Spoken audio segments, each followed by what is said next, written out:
Of the Harwich Conservation Commission. Our first item on the agenda is to hear a presentation discussion of draft guidelines for managing erosion in Pleasant Bay, presented by the Pleasant Bay Alliance. Hi. Hi, good evening.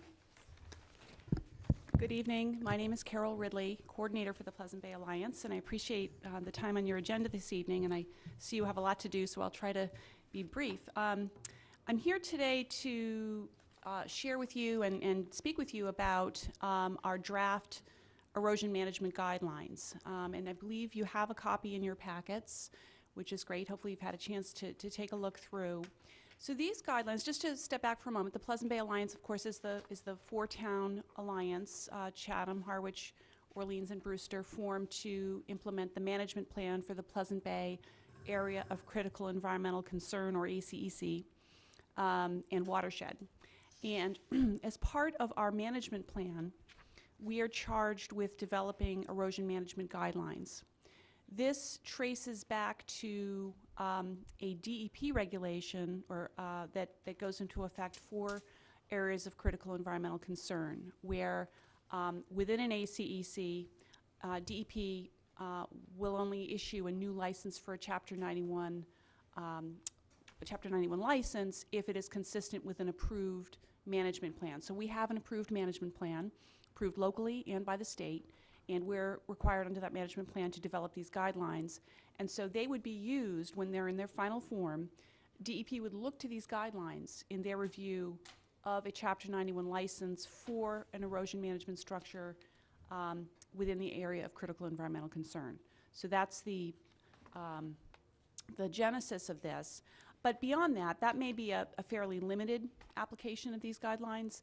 We really felt it was important to highlight some really critical issues in terms of how we manage erosion on our shoreline and also sustain the natural sediment transport that's so vital to the health of the system, the health of the landforms and habitat and storm resiliency and so on and so forth. So these guidelines have been developed by a work group of the Pleasant Bay Alliance that consists of conservation agents and conservation commission members from our four-member towns.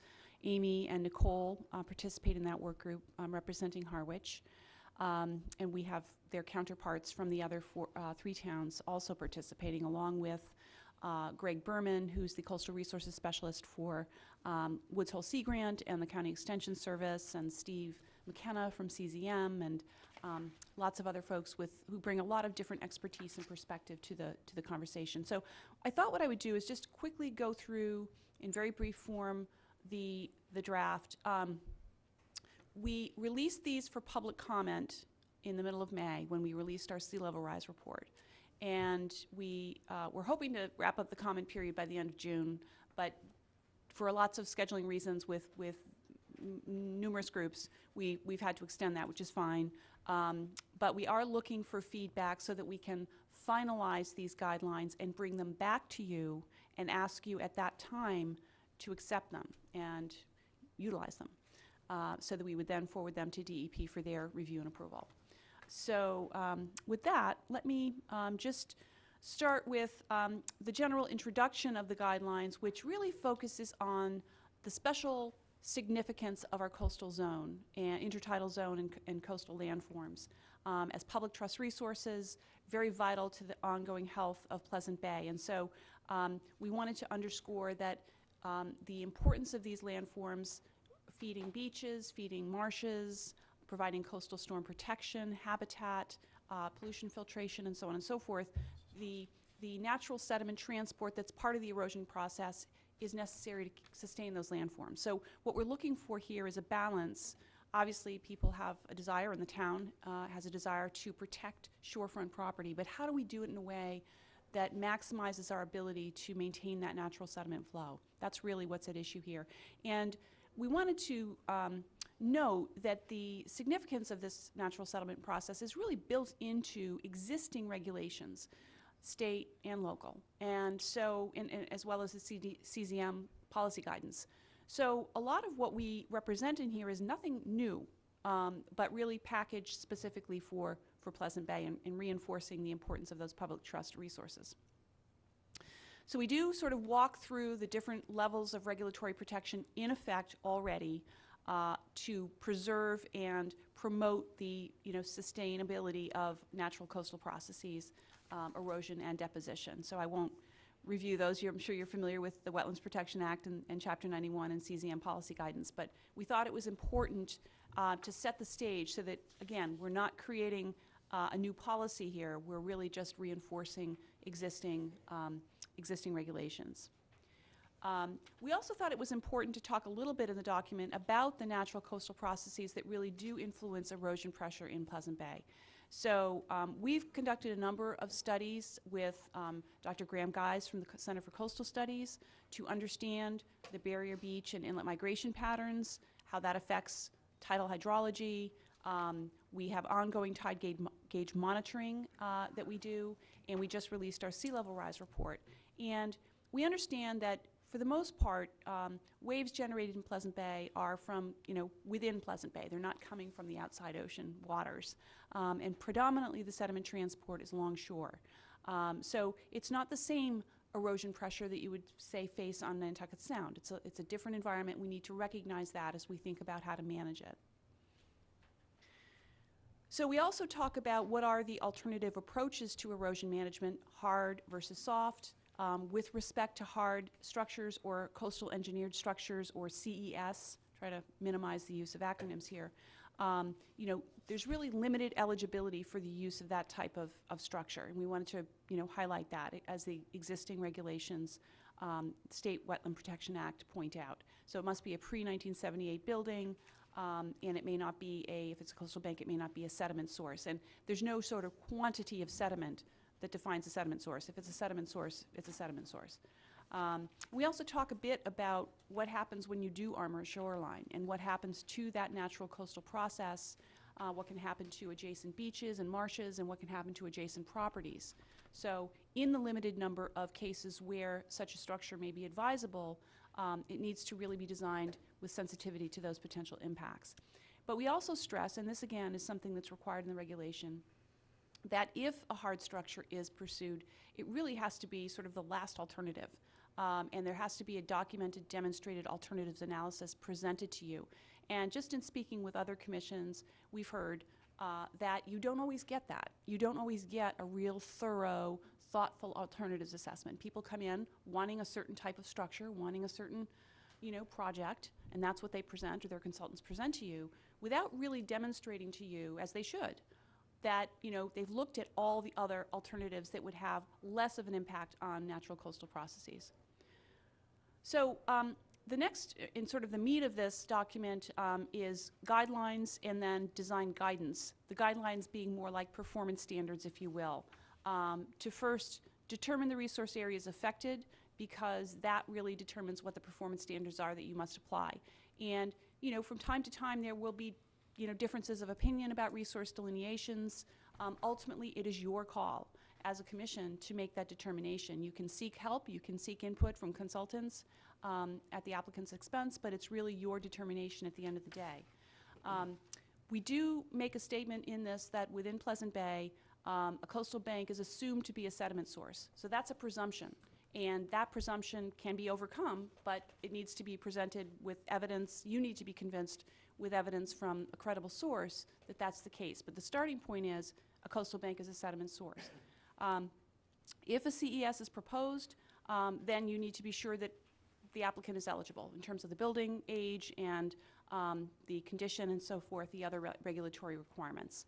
As I mentioned, if you're comfortable with the resource area delineations, then you can identify what those resource regulatory performance standards are.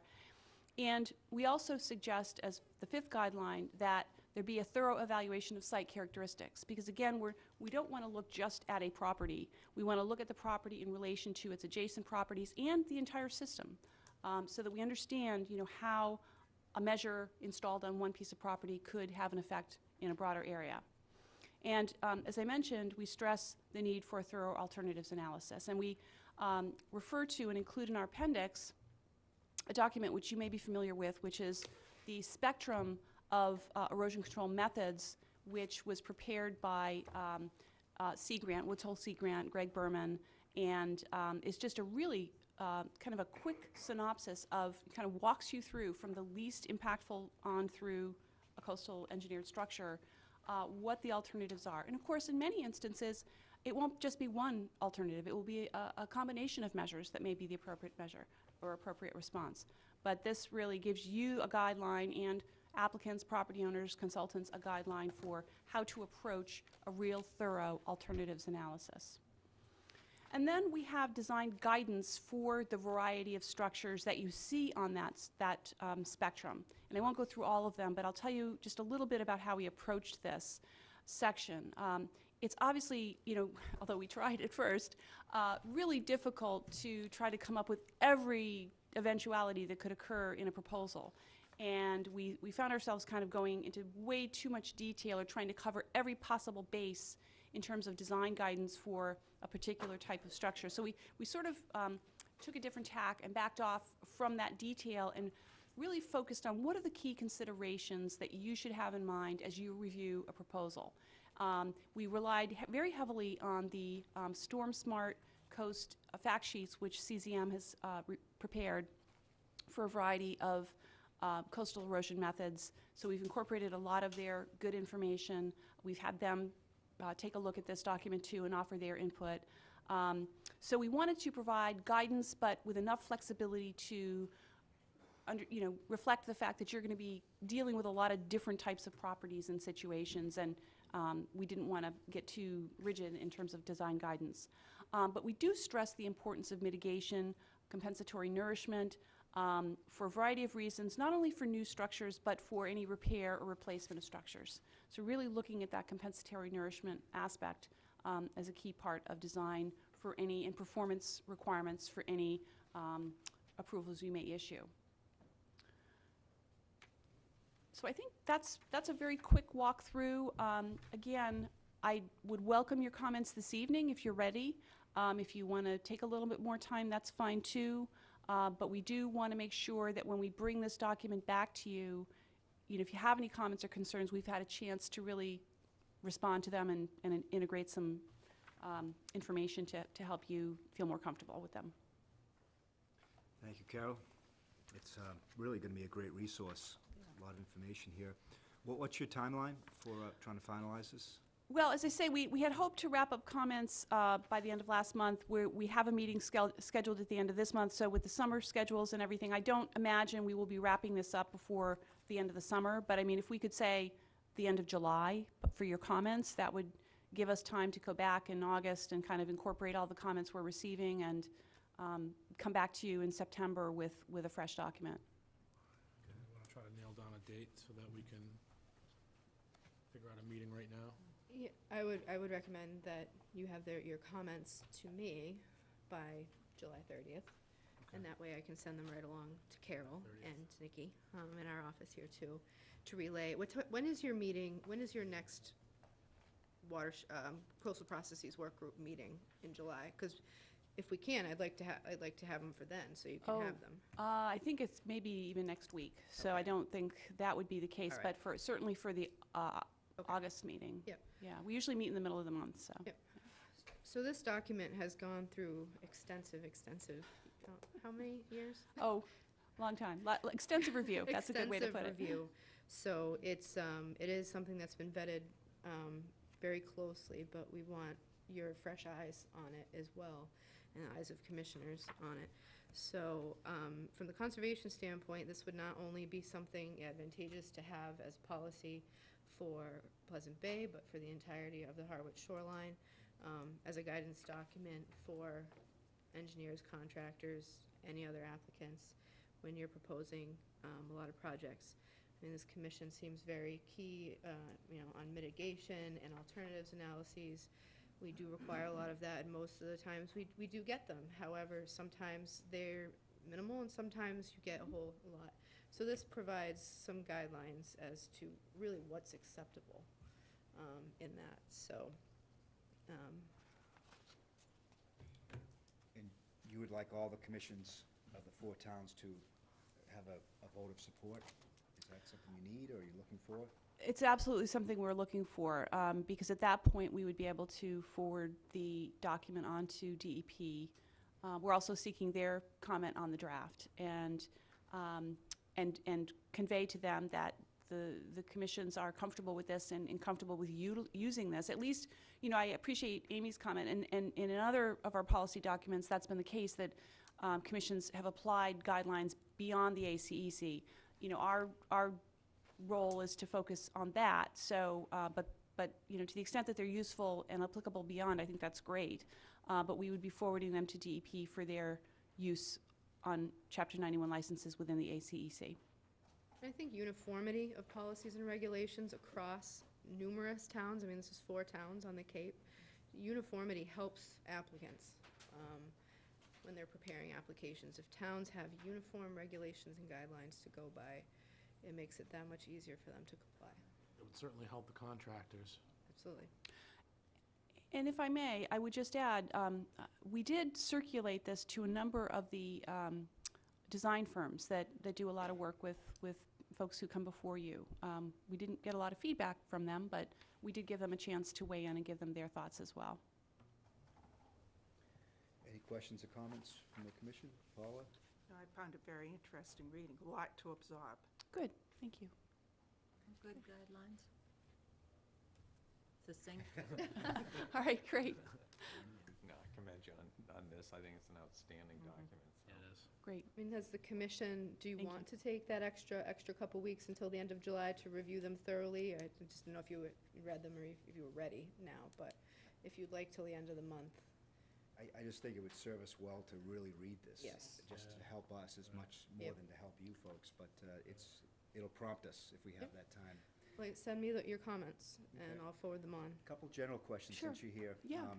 Any differences expected in ACEC versus other parts of town that are not in ACEC in terms of application of some of these? Are the rules the same? Honestly, I think in large measure, they would be applicable anywhere. But, again, as far as describing the coastal processes that are most at work, we focused on Pleasant Bay. But I think the issues are pretty general and pretty much across the board. So I certainly think that that's something to consider. The second question, any trends in Pleasant Bay in recent years with the application of hard structures for pre-1978 homes? Is there just a few chipping in here and there, or is there any trend of more of these coming in? There've been a number of applications in the, Chatham Harbor, so part of that is a little bit beyond the ACEC, but still within our study area.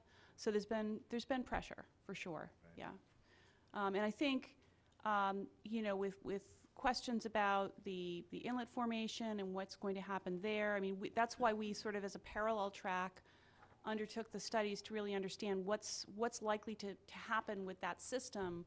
And what we're seeing is that, the barrier reef is not going to go away. I mean, it's going to remain intact. It's going to, the cycle of inlet formation and migration will, the timing of it may be affected, but we'll still have that, barrier between the ocean and the shoreline, certainly, and it will elongate.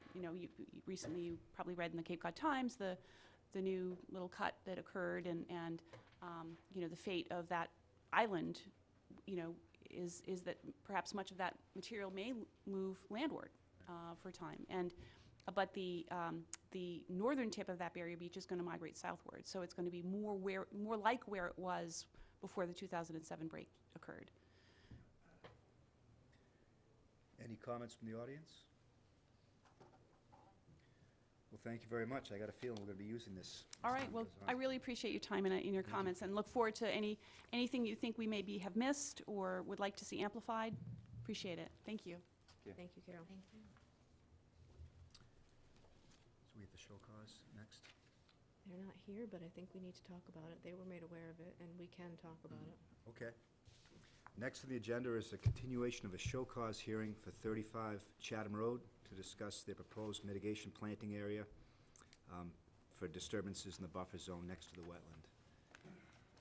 So, is anybody here for that? Didn't think so. So, the applicant or the opponent themselves are the ones who asked for this hearing date. And this has been dragged on quite extensively, so I think it warrants at least some discussion tonight. In your packets was a mitigation plan, so this was the area that both the owner and the commission both agreed was not land that was previously in agricultural use. It was the natural area that was cleared within the 50 and 100-foot buffer zones. So as part of the enforcement on this project, there was the requirement for a restoration planting plan. And I had offered to assist the owner with this and gave him several ideas. However, the ideas that were given were not what came in front of you with this application. So a lot of what has been cut is growing back fairly nicely. However, a very large area was cleared. Based on my records, Mr. Viprino stated that only 3 trees were cut in the 0 to 50-foot no disturb zone, and by my record, it's 5 or 6 in that zone, and then more in the 50 to 100. So at this point, he's just looking to revegetate the 0 to 50, but that still leaves the ongoing, well, what happened to the 50 to 100 foot buffer zone? So in your packets, and because they're not here, I won't go into it too much farther. On page 2 of your site summary at the very top is my paragraph of recommendations. And just for the record, it's recommend that you have the owner remove all animal fencing and animals, if there are any, and bins from the 100-foot buffer zone by August 1st, 2017. That you have him replant 6 oak and/or white pine trees by September 30th in the 50-foot no disturb zone. The reason for this later time period is because it's not very good to plant trees in the middle of summer, so fall would be an ideal planting time. I recommend that you instruct Mr. Viprino to file the after-the-fact notice of intent for any proposed activity in the 50 to 100-foot buffer zone by August 1st.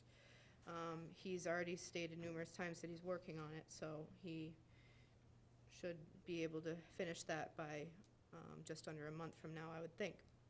That would be plenty of adequate time. And should Mr. Viprino choose to not pursue any activity any farther in the 50 to 100-foot buffer zone that has been illegally cleared, he shall not only remove all the structures, including fencing and bins, from the 100-foot buffer zone by August 1st, but shall file a revegetation planting plan with the commission by August 15th. Those are my recommendations to you. Keep this moving, because this has been a year come August. Did you discuss the schedule with, I have not. no?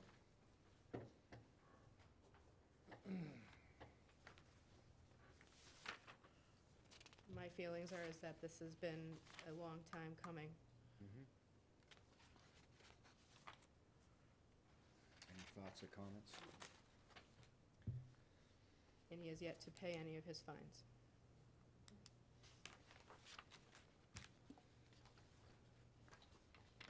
If I may, as I looked at this plan, I didn't think it was sufficient.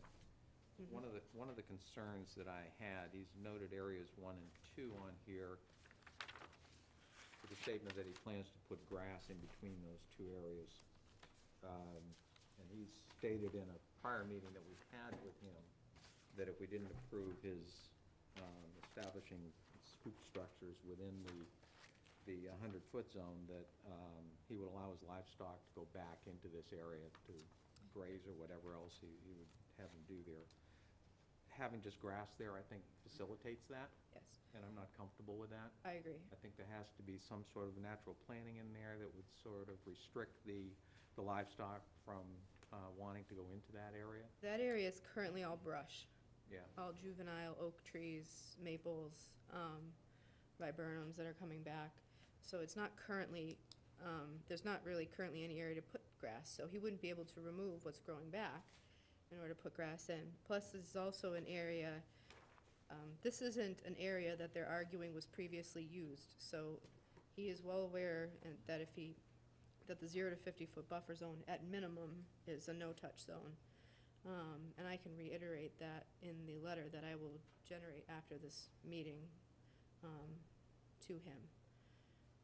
I mean, I personally am of the mind that we should just reject this planting plan, that Mhm. that's just not in any way sufficient to address all the issues that we've had in the past. Mhm. Rob, thoughts? Yeah, I mean, what are we gonna do about these enforcement orders? You know, what do we do about someone that doesn't pay the fines and doesn't show up to meetings and, you know? Say we make tonight the night to nip this in the butt. Well, I have Yeah. not been able to check with the town clerk or the police about further, about how to proceed to pursue that farther, but I will do that. We previously had a stop work order which we lifted. No, but it's still, there's a signed agreement that still says no work shall take place within 100 feet of the wetlands without conservation permission. That's signed. Right. That the official paperwork of the enforcement was lifted so that he could pursue his farm plan, because the Natural Resource Conservation Service with USDA would not even look at his draft farm plan with that paperwork on there. So instead, we have a signed agreement saying that no activity will take place within the 100-foot buffer zone without conservation permission. Should we consider reinstituting that? He files a notice of intent after the fact, he has to pay the fine. I would say the stuff that's outlined in here with deadlines, that could be easily put into another enforcement order. He's gotta pay his fines before he And can. also restate that nothing can happen within 100 feet.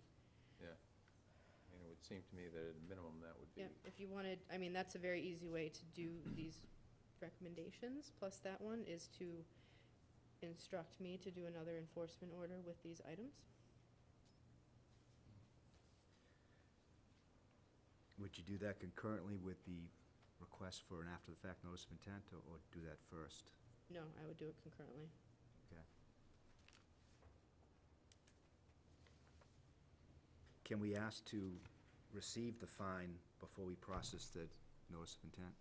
That I don't know, and I would have to check with council on.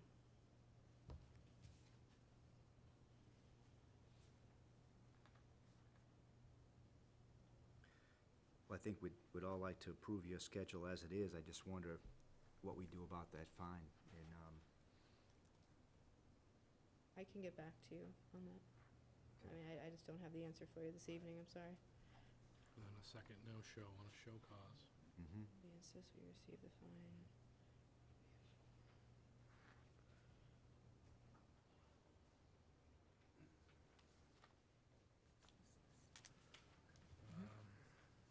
See what we can do for a cease and desist everywhere.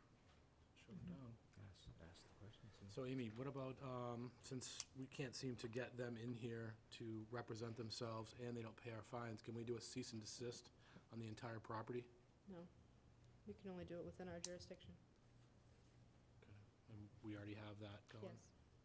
But as we talked about, an enforcement order would. So how are we monitoring this? I do go down there on pretty much a bi-weekly basis and check it. Recently went down to ensure that their erosion control was finally installed, which it is. So it's no longer silting freely into the wetland. So I will continue to monitor with him. We do, Mr. Vaprino and I do have an open dialogue, so I'm not too concerned about that. But we may need to get council involved with this too. So, should we have a motion tonight, or wait for that advice from council? My recommendation is, because I would like to see some action, this is just for me, before the fall, and we've waited a long enough time, my recommendation would be for you to instruct me to do an enforcement order with these dates, reiterating the nothing in the 100-foot buffer, and then I can always follow up with you and them about the ramifications of not complying with the enforcement. And reject this. Right, that would be part of Proposed plan. your motion. Do we have a motion? Yeah, I move that we reject the planning plan submitted for, what's the address here, 28? 35 Chatham Road, Resilient Family Chatham Road.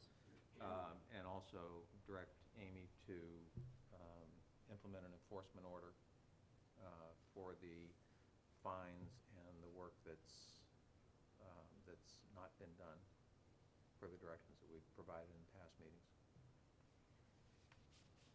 Second. All those in favor? Aye. Aye. I will abstain. Okay, thank you. Motion carries. Abstention. One abstention.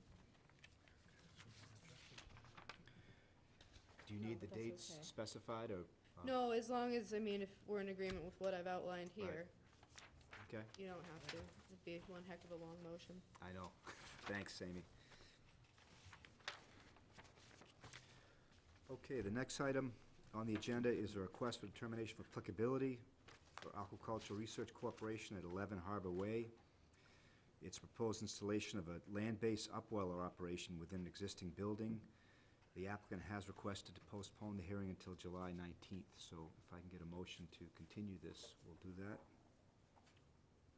Make a motion that we continue 11 Harbor Way until July 19th. Second. Second, all those in favor? Aye. Motion carries. So we'll continue that to July 19th.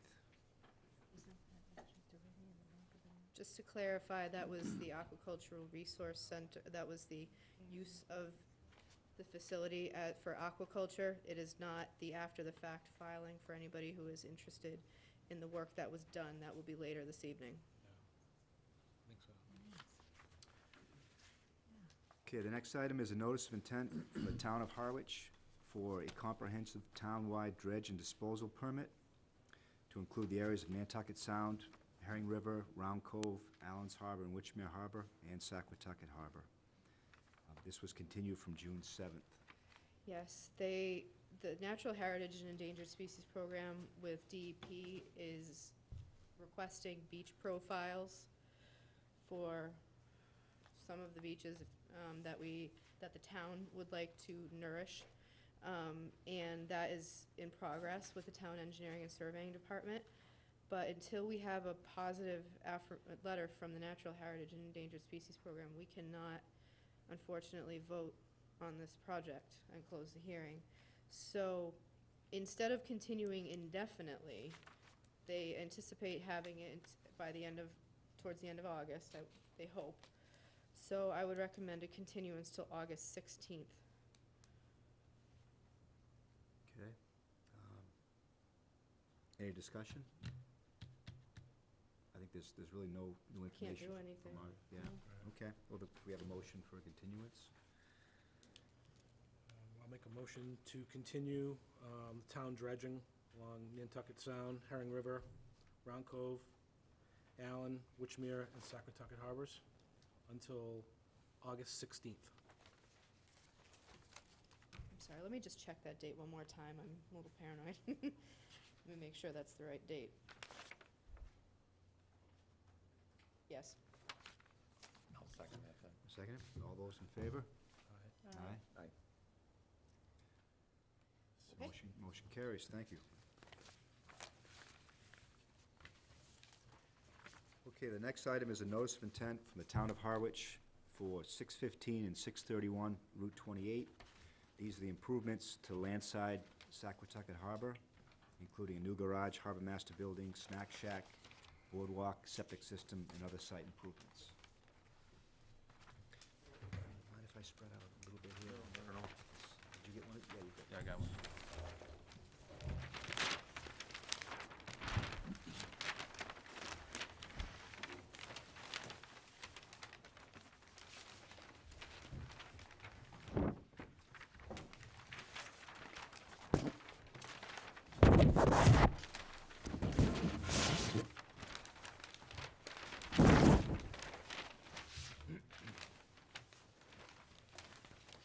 How you doing?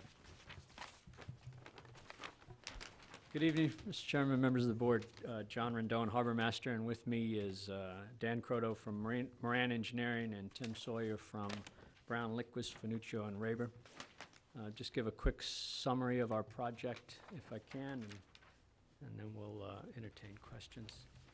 The Sacre Harbor landside redevelopment is composed of two sites. The Downey property, the old Downey property, which, as you know, the town recently purchased, which is adjacent to Sacre Tucket Marina. And those two properties will be merged together. The proposed project will provide a new two-story building that will house the Harbor Master Department and the Natural Resources Department, containing offices, public restrooms, and boater restrooms and showers. Adjacent to the Harbor Master building is proposed 500 square foot seasonal snack shack, which is intended to be leased to a potential vendor. Both buildings are elevated to 13 feet elevation to be above the FEMA flood zone, flood elevation of AE11. An elevated deck access via ramps and stairs provides full compliance with the American with Disabilities Act and the Massachusetts Architectural Access Board accessibility requirements. The boardwalk is positioned parallel to the waterfront, which continues east to provide viewing opportunities and handicap access down to the passenger boats that in our marina waterside project will have a handicap accessible ramp system to load passengers. And this boardwalk will provide handicap access to that point from the land side. The existing marina parking lot remains relatively unchanged with the exception of a widened central green space which is going to be used for pedestrian circulation and artisan shacks that again will be leased. A small section of the parking lot has been added, or a small section of parking has been added on the western edge to recoup some of the parking loss due to the central green space, parking islands, and building placement. The existing marina lot count there at Sacre Tucket has a net reduction of 3, going from 141 spaces to 138. A new large septic system will be installed to serve all new buildings that are proposed and will be located beneath the existing paved parking area. The former Downey property is proposed to be combined with the marina to allow for a shared septic system for the buildings on both sites. Much of the new parcel, much of the Downey property will be used for parking, adding approximately 89 new parking spaces to be used by recreational and commercial boaters that operate from the marina. A pedestrian path leads patrons to the waterfront area and down to the docks. And at the far east end of the parking lot is going to be a new proposed 2-bay garage and marina maintenance building. And then lastly, some significant landscaping will be added to enhance the appearance of the operation. The buildings and boardwalks have been designed by Brown Liquis Finuccio, specifically Tim Sawyer here. The septic system has been designed by Dan from Moran Engineering. The site plan, which includes all the drainage plan and calculations, has been done by our town engineer, Bob Caffarelli, who unfortunately is away on vacation and can't be here tonight. And Amy has been a key part of this whole planning process, which really has been over a 2-year period, and really has well represented all the conservation issues that have come up with both sites. We did receive a grant from Massachusetts Coastal Zone Management for the design of this project, and they also have been participants and key members of this planning process. So if we can open up to any questions. Do you want to give us a summary, please? I'll give you a summary. I cannot, as a member of the Sacre Tucket Development Committee, I won't be making recommendations to you this evening. I'll just be kind of stating the facts, so to avoid the conflict of interest. First of all, you should have numerous sets of plans in front of you, both architectural renderings, hopefully a site plan that shows the septic as well. If not, I have extras that show the location of the new septic system. The vegetation and drainage plan, and a brand spanking new as of today minor revisions plan with coverage calculations on there. Just so I can clarify the coverage calculations on the newest plan that you have, areas within the 50 and 100-foot buffer zones. When the town engineer says buildings, that is not just offices, it is the boardwalk as well. So anything other really than pavement that's structural is counted in buildings. So especially in the 0 to 50, where you see the number jump, it's not John's office, it's the boardwalk. Yeah. So that's just a clarification. So it's been, so to go over the resource areas, first of all, backtrack a little bit here. We have two main resource areas on the site. We have an artificial coastal bank, which is the existing bulkhead that separates the harbor from the land side of the harbor. And so that is technically a vertical buffer and has buffer zones to it, as you can see on the plan. There is a brackish wetland between the former Downey property and the Sacre Tucket property. Mostly phragmites and a lot of invasives. It would be great in the future if we could work to get rid of the invasives and really make that a nice natural area, and I think that has always been the plan to do. That also has associated 50 and 100-foot buffer zones. On the east side, so on the right side of your plan, is a river, but it is not given riverfront protection because it is under 200 feet, or in a pipe that's over 200 feet long, so it does not have an associated riverfront area. Eventually, the town does hope to, what we call daylight that river, free it from the pipe and naturalize that area. And we've already started to have discussions, making sure that when the town does do that, that it doesn't have a negative impact on the proposed structures that are on the Downey property itself. Where the launch is, or the boat launches, that's state property. Can't do anything on that side of the property. Let's see, what else? The entire property is within a flood zone of some sort.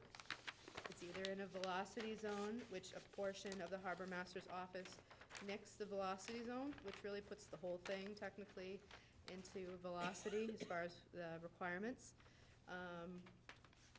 That is also pretty much the highest spot on the property. As you proceed towards Route 28, it actually gets lower. But it transitions into A zone, which means a standing water flood zone. There's a lot more that you can potentially do in an A zone as long as you meet flood requirements, which the architect has and engineers have ensured that we do. There's additional green space. There is some additional disturbance in the 0 to 50, and I'll highlight it.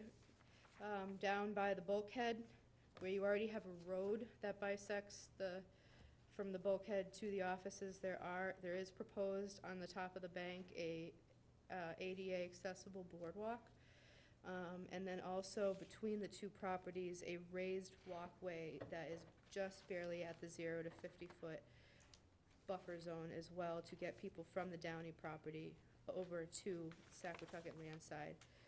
Because of these encroachments, I mean, there's a lot of mitigating factors for this in terms of, and I can have somebody else go more into depth with it, but as far as runoff, drainage, some plantings, and most in particularly septic. The current septic system is very, very close, the leach field is very, very close to groundwater, and this, the new proposal would meet Title V regulations. So, do you have any questions of me at this point? Do we have any kind of estimate as to when they're gonna bring sewer by there? Are they throwing anything, any spaghetti yet, or? Don't know, Rob. Yeah. I don't know. This is a great plan, by the way. Thank you, three of you, for all your hard work, because I know this has taken forever. It's been a long And run. getting it through town meeting and everything else. I mean, Thank you. it's very impressive.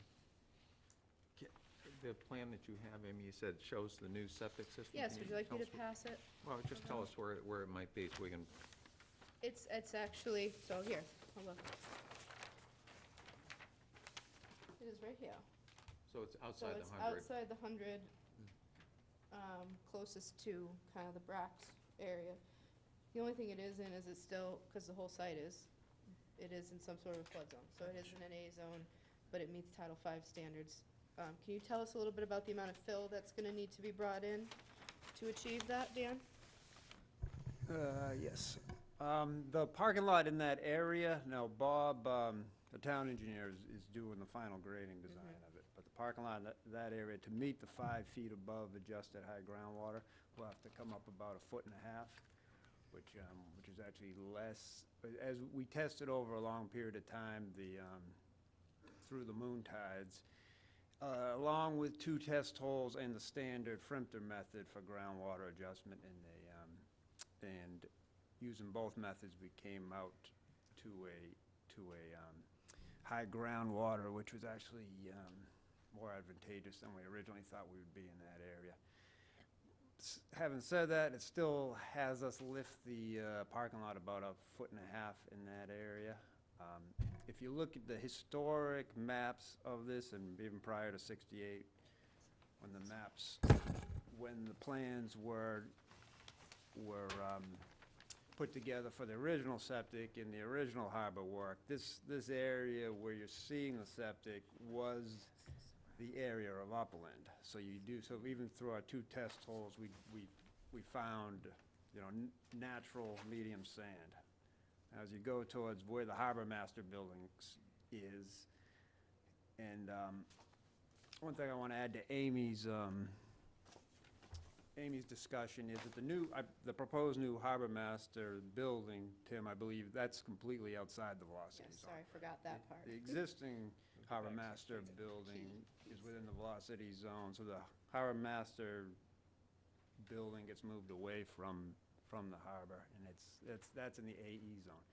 Having said that, because the area it's in was not originally total upland, that will be set on piers or on piles as if it was in a velocity zone, which is good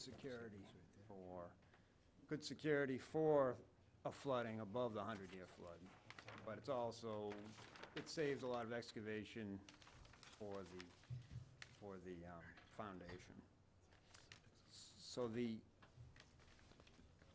the new system greatly improves the septic treatment over the existing system, which is a gravity system designed in 1968, of course, prior to Title V and prior to the Clean Water Act. It's currently flowing by gravity from the harbor master building down. It's in that general same area where we'll be building, because they did put the system in the natural medium sand. We will be approximately 4 feet above that existing system, a much larger leach area so that the effluent can go through have a lot more soil contact, much less loading per square foot of soil. Prior to the leaching, we will have, I've been in discussions with the health department, and I go through the health board next week, and their requirement was an alternative system that reduces nitrogen. So we do have a nitrogen reducing unit. We'll have the standard Title V septic tanks, nitrogen reducing treatment unit, recirculation back to the septic tanks to get our denitrification, and then time dosing to the leach field. So it's over what's existing, it's a vast improvement for the septic system. So Amy had mentioned that it's 18 inches above the existing water table, but you mentioned another 1.5 feet of fill. Is that on top of the 18 inches, or is that total still of 18 inches? 18 inches would be how much the parking lot maximum has to come up over existing in the area of the septic. So for the bottom of the leach area to be 5 feet above high groundwater. Oh, okay. Right now, the parking lot area isn't. About It's 3.5 going to be a much shallower, Yeah. larger system. Yeah. Right. Good. Yeah, I'll take that back. Any other questions? Artie? Yeah, I had a couple.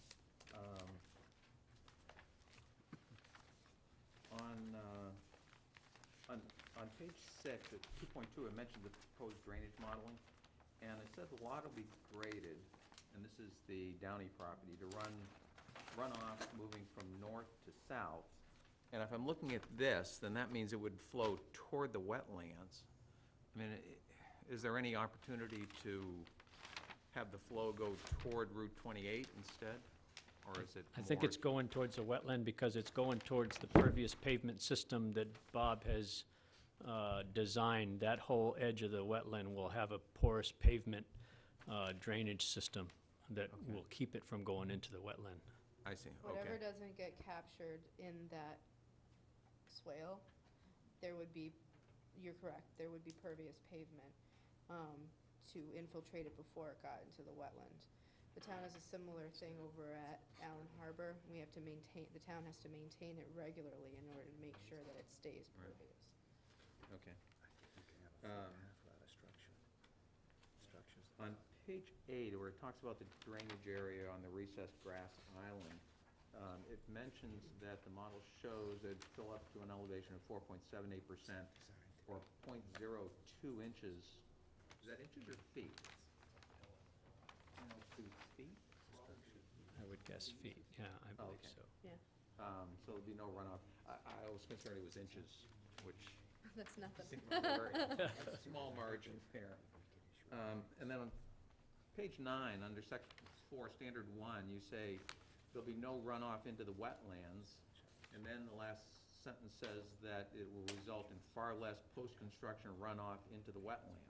So it was conflicting. I didn't understand, is it one or the other?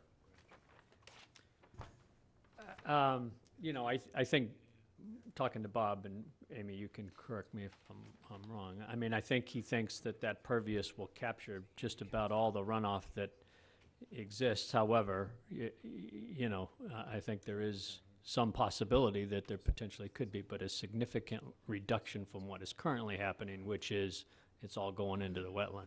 So, This is designed in generally, I believe, for the 20 to 25-year storm event. So if you get, like we've had 4 inches of rain in a couple of hours, it's not going to be able to maybe handle all of that. So but it's designed to meet stormwater standards. So, I mean, if we get a monsoon, you may not get all of it, but it'll do its best as it can. I think that even beyond, if Yeah. Bob's design was to take on the pavement itself, Right. beyond the pavement, you still have a landscaped area You have 50 feet of that's gonna vegetated run area off in that direction. before you get to the Absorb. actual wetland, which Doesn't is, absorb any excess, yes. right? It'll absorb, but in a heavy storm, it's going to flow from that vegetation to the wetland. Yeah. and the grade's not significant there either, so it's not going to flow, run straight into it. Right. It'll have more chance to infiltrate. I have no other questions. Rob? Amy, the footpath that we were talking about today, had anyone ever kicked the idea around of doing a hard structure there and getting a variance for a footbridge there, rather than to have the constant disturbance in that area? A footbridge where the raised walk is? Yeah, Essentially with kind that of 80 is. next to the handicapped accessible parking space there, because think about it, like, that's uphill. Yeah, Someone in a wheelchair Yeah. is gonna wheel up that? No way. well, it would be raised, so I'll let them describe it. Are we talking about the area that kind of links the former Downing? Yeah. It's actually a sloped walk, 1 to 20 slope, so it's not even considered a ramp by ADA or Mass Architectural Access Board requirements. It's essentially almost flat, but it's 1 to 20 slope. And the intent was to do a raised walk there so that there is no foot traffic on the ground, period, through that area, because it is so close to the 50-foot buffer. Okay. And you're gonna Be raise. raised high enough so that potentially even stuff can grow underneath it, if the spacing was adequate enough. Okay. And you're gonna raise it with just clean sand, or? No, it's going to be, it's like a boardwalk. It's on piles that support like a the bridge. structure of the deck. Okay, that's what I was asking, yeah, okay. In a roundabout way. Different words, same Yeah, thing, okay. same meaning. To follow up on that, would that structure require a variance? Yes, it would. As would and that's up for the commission to decide if the benefits, outweigh the variance request. Well, what would the difficulty be if if you were to even put a slight curve into that raised walkway and move it outside of the 50 in that short area where it does impinge on it? Part of the drive actually encroaches into the 50 as well, right where the drive meets the boardwalk and the pedestrian path. Yeah. Right. I think too, That's existing, yeah, that's, but right, that's why we're connecting it. right.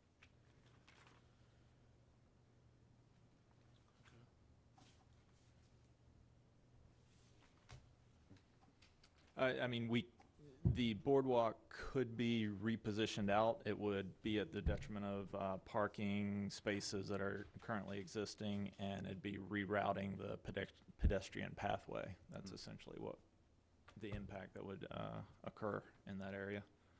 And it kind of gets tricky where you cross the road because, obviously you want to be very deliberate about where pedestrians cross driveways. And the central green space that we've made actually larger to support the pedestrian pathway kind of terminates currently where we've got the boardwalk coming in. It was just quite a bit more natural connection. And if we did relocate the raised crosswalk to shift it and get it completely out of the 50-foot buffer, it's going to have an odd connection, or we're going to have to relocate the pedestrian crossing for the drive area. Not sure how that might work with the green space. Yeah, one of the things we constantly struggle with is new structures in 50-foot buffer. And we've taken a pretty hard line on a lot of them in the past.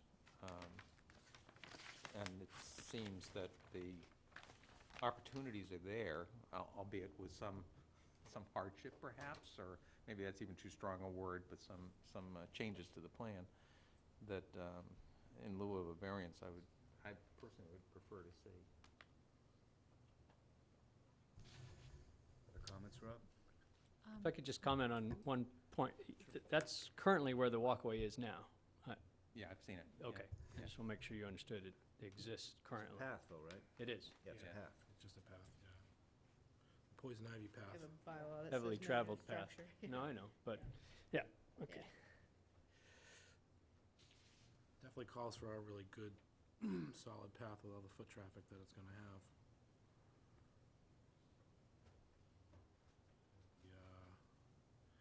Baby strollers and wheelchairs, and this should be a really good connection Exactly, it's from the gonna- parking lots. Real heavily used. Right.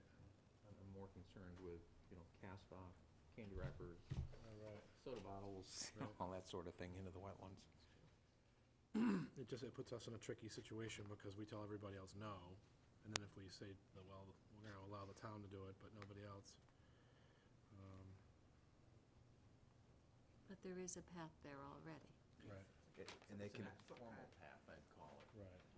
That path isn't gonna see near the traffic it's about to see, Right. you know? It's a sandy footpath. want to come back, Rob, or other questions? No, I mean, I think the plan is excellent. I think it's really well thought of. I've spent a lot of time going over the plan in all its different forms. I Costly. just have a soft spot for handicapped people, so I just want to make sure that, this property is as accessible for them as it is for anybody else. I know it doesn't fit into conservation, but in my world it does.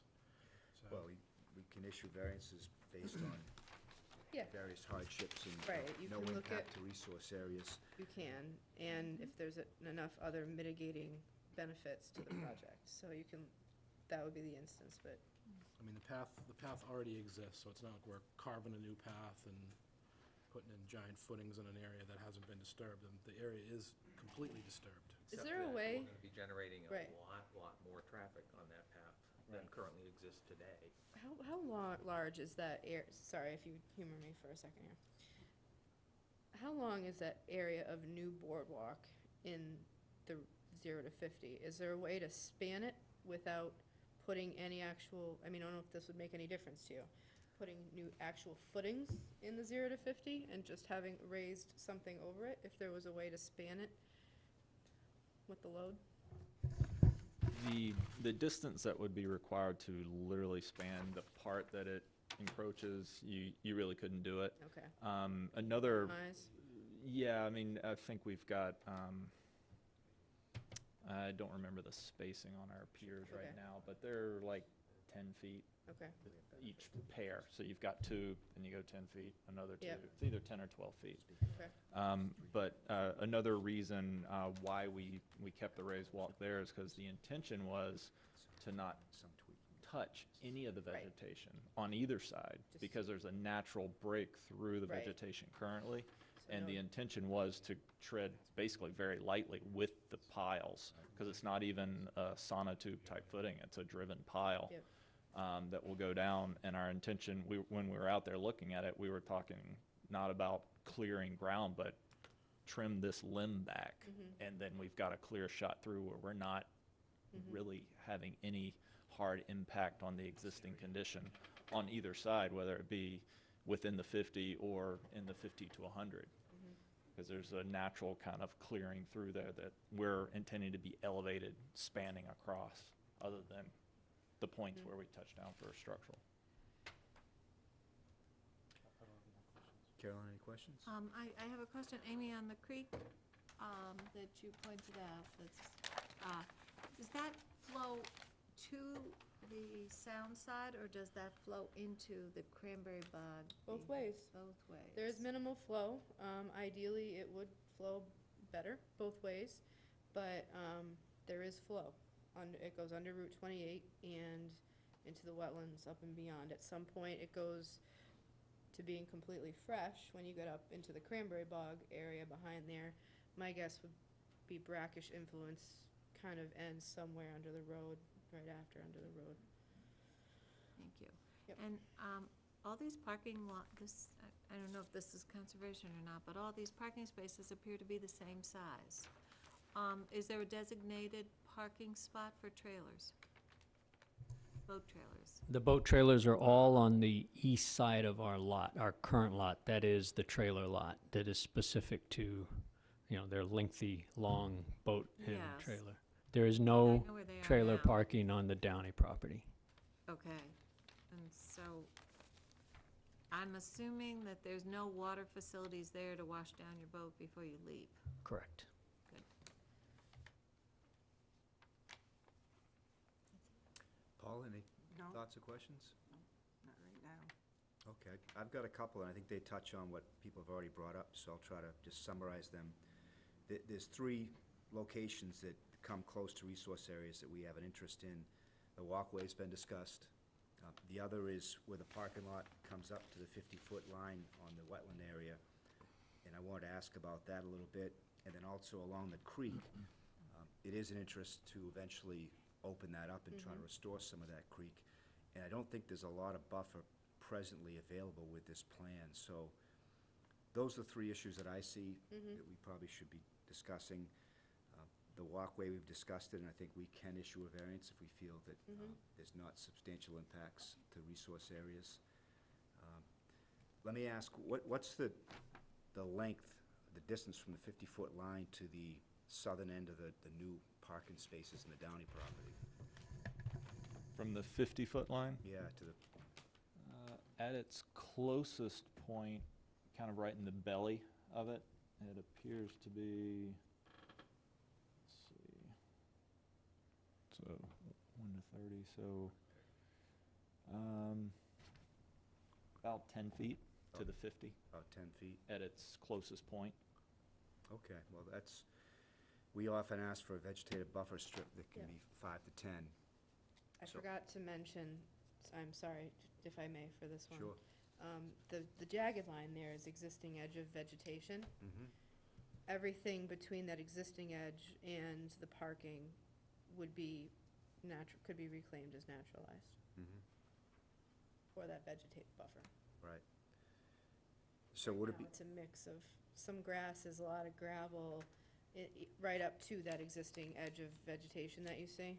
Yep. So, are we, go- definitely be improved on. are we going to vote on a vegetation plan that comes with this, or is that something that, There was something in your packets. because it would be good to talk about what's going to go there, Yep, and then also have the condition that it is a 10-foot vegetative buffer strip. Yep. Is that compatible with what you're trying to do with spaces? I believe so. Yes.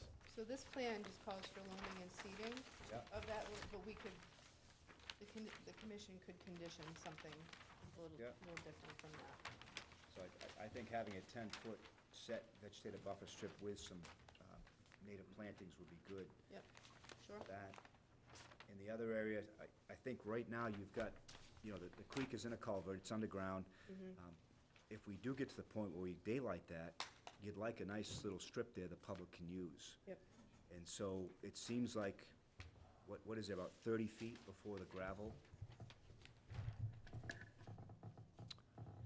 From the center, From the- which yeah, the is center basically of the the drainage property easement. line, before the gravel, it's probably more like 20, Yeah.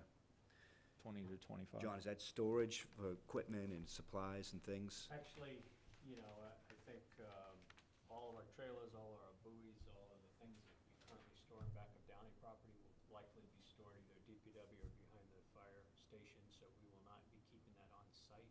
Mhm.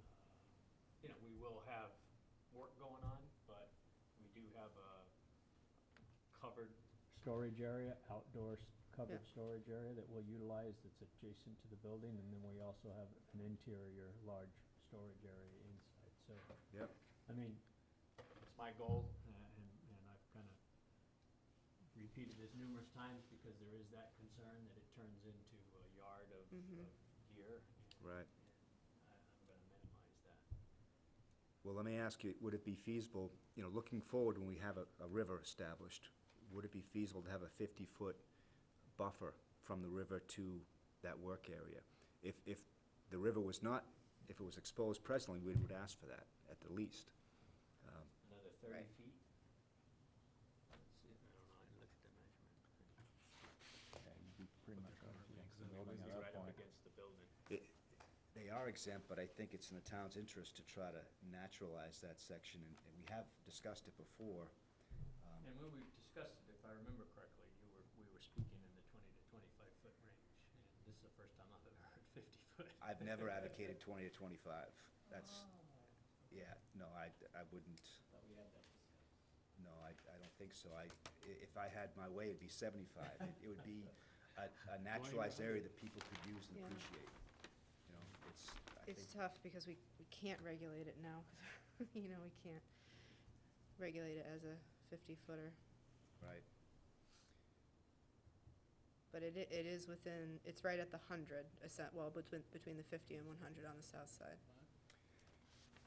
Yeah, I mean, we're talking about a new structure in the 50, and we're talking about trying to find some place to make some gains.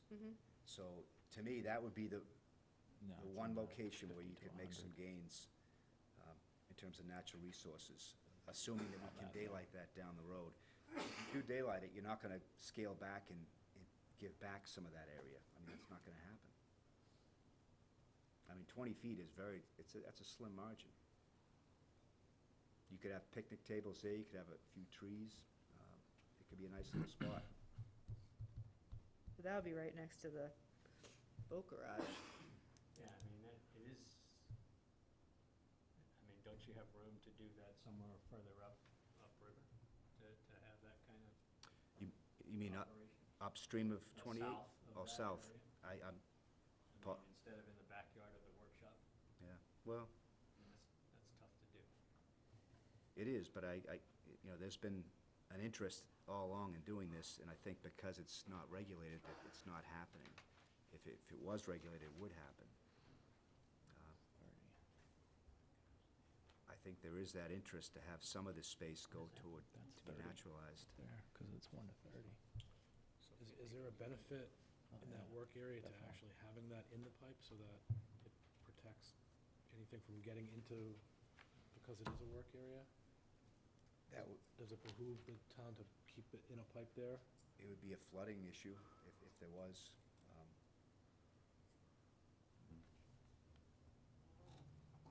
I mean, the discussion on the harbor committee was that there was going to be like a phase 2 or phase 3. Phase 3, yes.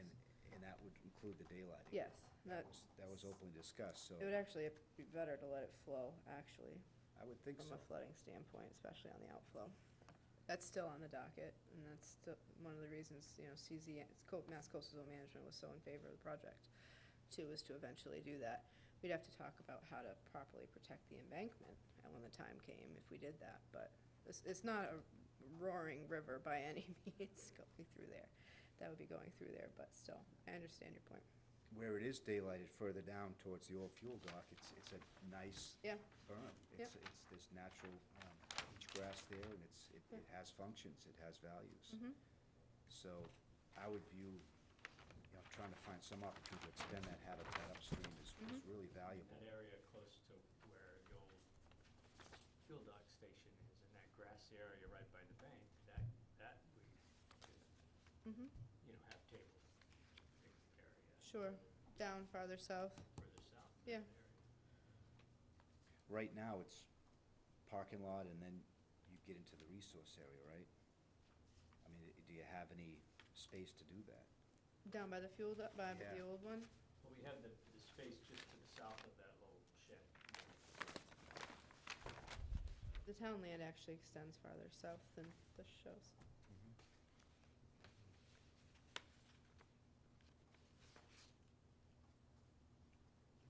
So what are we looking on? So if a waterway is enclosed in a pipe, we have no jurisdiction? If the pipe is over 200 feet long, this pipe is over 300 feet long. Okay. That's the DEP's standard, and that kind of came about actually through a lot of the stuff like this and cranberry operations, which is why this was put in too. Do we know the age of this pipe in case this is ever gonna have to be replaced? Has It's a- anybody done any kind of assessment of this pipe? It's in tough shape as it is. It's Yeah. pretty crushed, I mean, is actually. this the time to, while everything's torn up, to fix that pipe too? I think you. That's a big engineering feat when you're dealing with title and Mass DOT because it's Route 6 and all that stuff Yeah, too. you want to replace the road culvert under 28. Yep. And I would advocate you daylight it when you do Daylight. that. Yep, right. That would be a real positive project to Be me. another year planning. We'll get there. We can come back. Let me ask, if there's any questions or comments from the audience? Okay.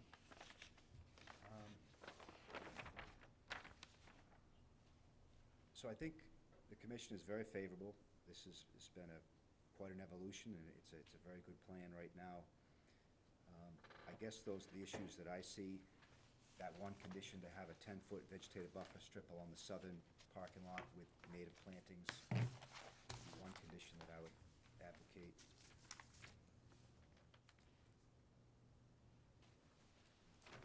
I would like to see more buffer along that stream path.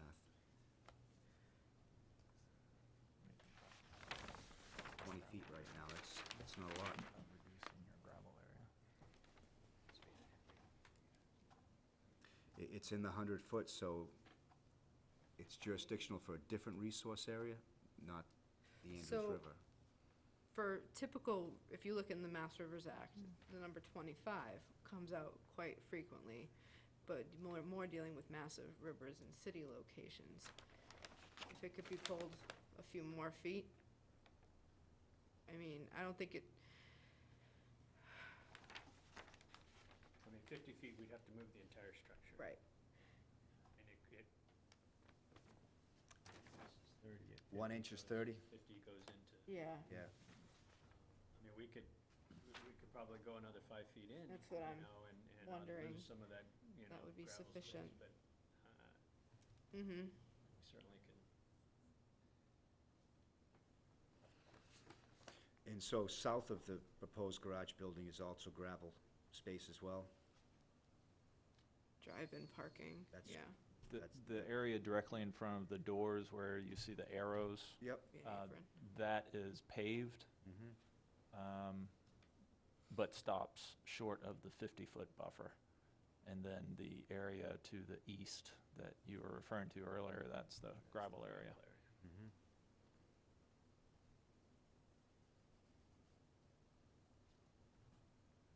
Yeah, it's not really even clear as to what that dimension is right now. You know, is there anywhere in the plan where it says what that dimension is? Yeah, I was looking for it and I didn't see it myself.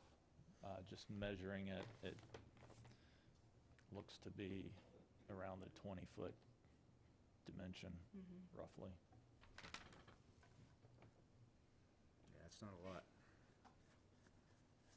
What is that little square in the gravel?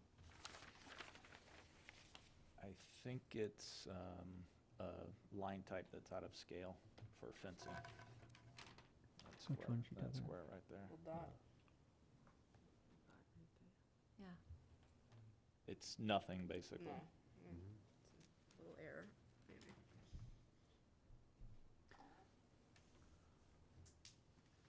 And then where you have a line there near that little square, that corner, what is inside that small line?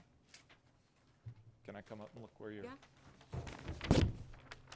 See, like, this is the gravel area you're talking about, and then, see this line coming down? What's that line? That's the line of the roof up above. Oh, This okay, is the got it. Covered area. I thought you were talking about No, that square. okay.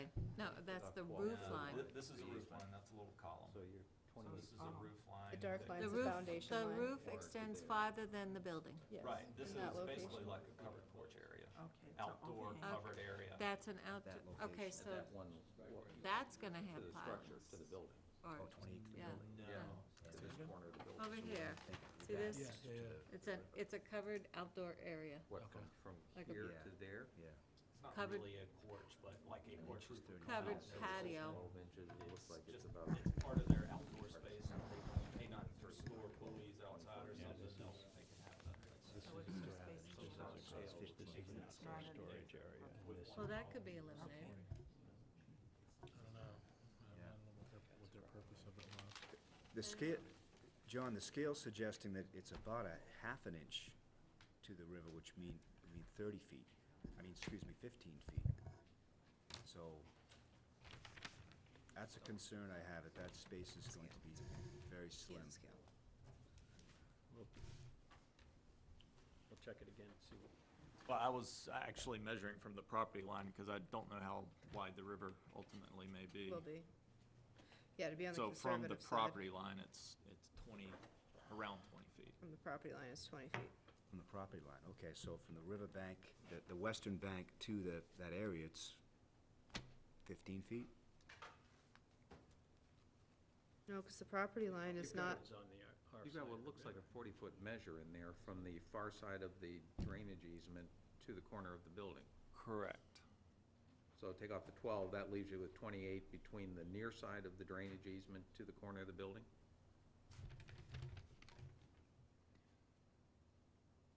Well, it looks like, if you look at that 40-foot measure, oh, okay, I see what you're saying, you're taking off 12-foot Yeah, easement? yeah. Yeah, so if it's, say, 20, so it's 20 minus 12 to the, from the edge of, if you use that as the width of the river, the yeah, easement. we just don't know what that's gonna be. Right now, it's what size culvert is it? Pipe? 18 inches at most, it's small. Right at the law line? Yeah. Kind of what the river's gonna be.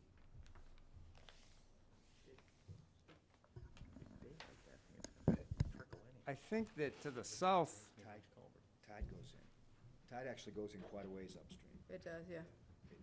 So it'll expand, There'll just be better flow in and out. especially if you have a culvert going under 28, it'll probably back up more going through the culvert, right? What about the edging too, does that? If anything, it'll hold it less, like right now, if you get a monster tide going through there, eventually the tide will all make it up in there through that, but it holds it for much longer, so the benefit will be free flow after a while. So you actually potentially will get less scour in the long run than you have on the other side of 28 currently, because if you look at the other side of 28 currently, Yeah, I it's understand the other bowled side. out I'm a more little concerned bit. on the near side of 28, though. Right. If you've got a tidal flow that's trying to force itself through a small It will culvert. eventually equal, right, so if it's, we'll have to decide what's the appropriate size for it. I don't have the answer this Yeah. evening No, I for know. it.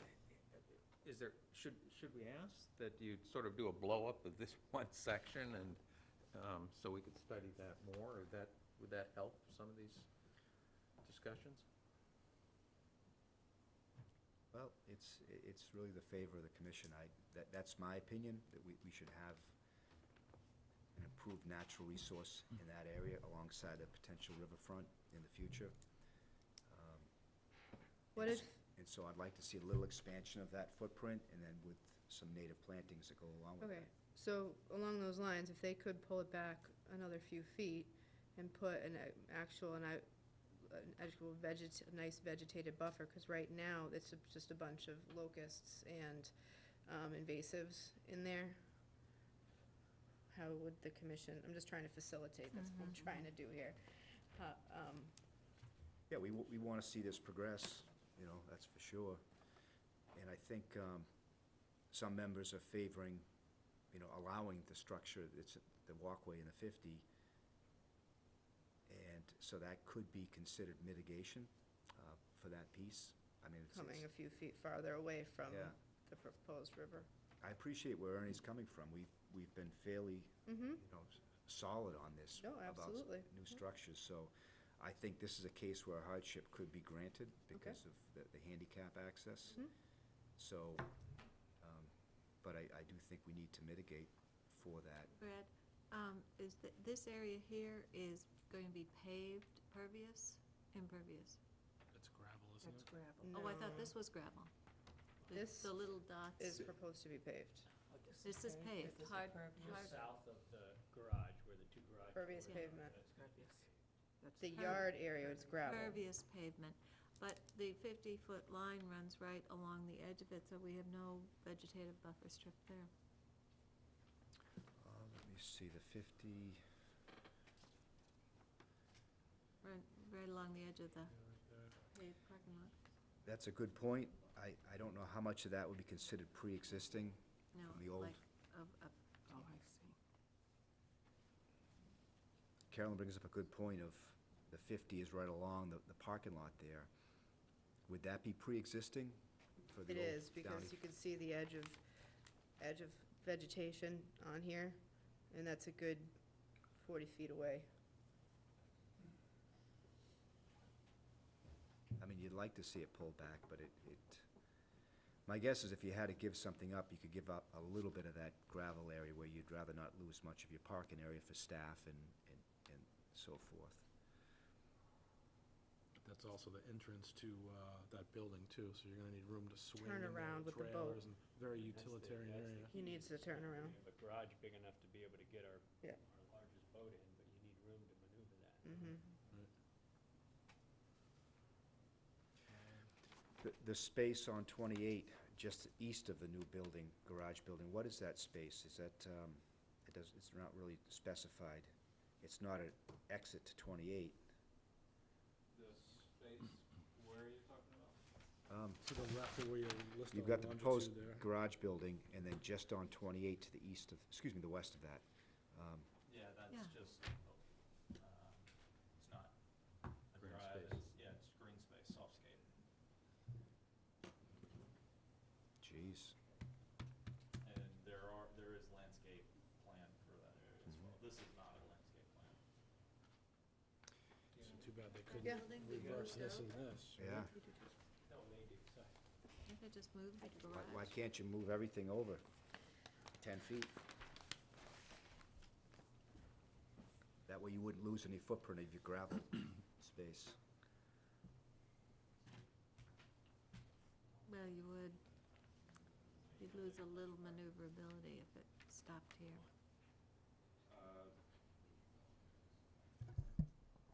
The immediate impact that I see would basically be as everything shifts over, it would be a reduction in overall parking. Part of the green space that's currently sits between the parking and the garage building is where the subsurface holding tank is for the floor drains that are in the garage, as obviously required by code. So that area is where that is currently housed. So we've got to maintain that green space between the building and the parking.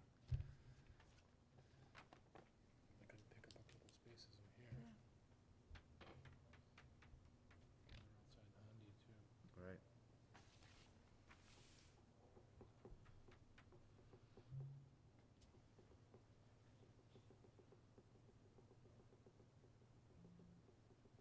This is hard for us because we know so many people have done so much work to come up with this. Is there any chance of moving the building farther north? We're already pretty much at the setback off of Route 28, so the building couldn't be any further north. Unless you got a variance from zoning. Yeah, but they're not, State's not It- giving a you won't variance get on it, huh? 28. Yeah. Yeah, tough to get a Okay. variance on no, 28. yeah. It's basically, I think the setback is 25 feet there, if I'm remembering correctly, and it appears to be 28, so we had 3 additional feet more than what Yeah. they were requiring. It would be hard to make that rationale, because technically, we do not have a regulatable 50-foot buffer zone there yet. You know, so to make the argument to go closer to the road, I don't think we can. If anything, it could go maybe, What is this buffer zone for? I'd look top corner, 50 and 100, across the road, the other end of where the water comes out. where the water starts out. It's open.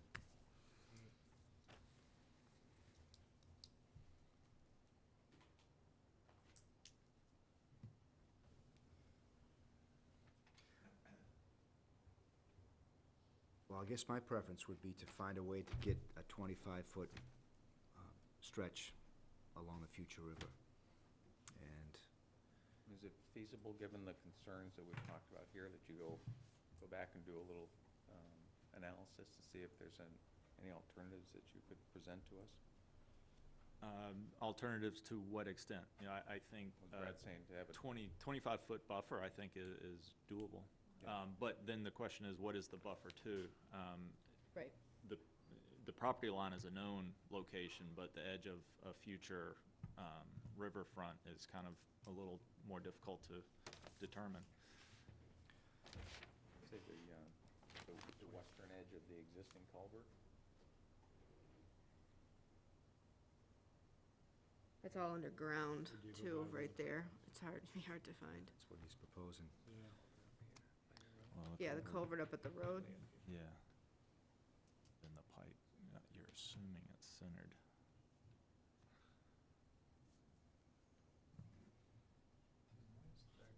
I mean, I know it's 30 off the lot like line comes to backtracking here, but approximately doesn't it there. make sense to stabilize that pipe before? Where it is, it's right there. Wow, what's that now? I 5 wish that it feet was from being the done edge of as the- part of this project. Right. I wish it was, but there was a lot of interest in Yeah, not it's doing not that. usable area. By I us. mean, does that mean I can't have anything on there? Basically, wouldn't be an area, kind of a touch area, because it would be vegetated. I've seen a lot of DPW yards around the state where storage areas are right up to rivers, and you'd love to scale it back, but you can't, because it's already there and it's been there Right. forever. Here's a case where we're building it. Right. So that's why I'm advocating to Mhm. have something there. If it was jurisdictional to the river, we would be Right, of requiring it. course. So,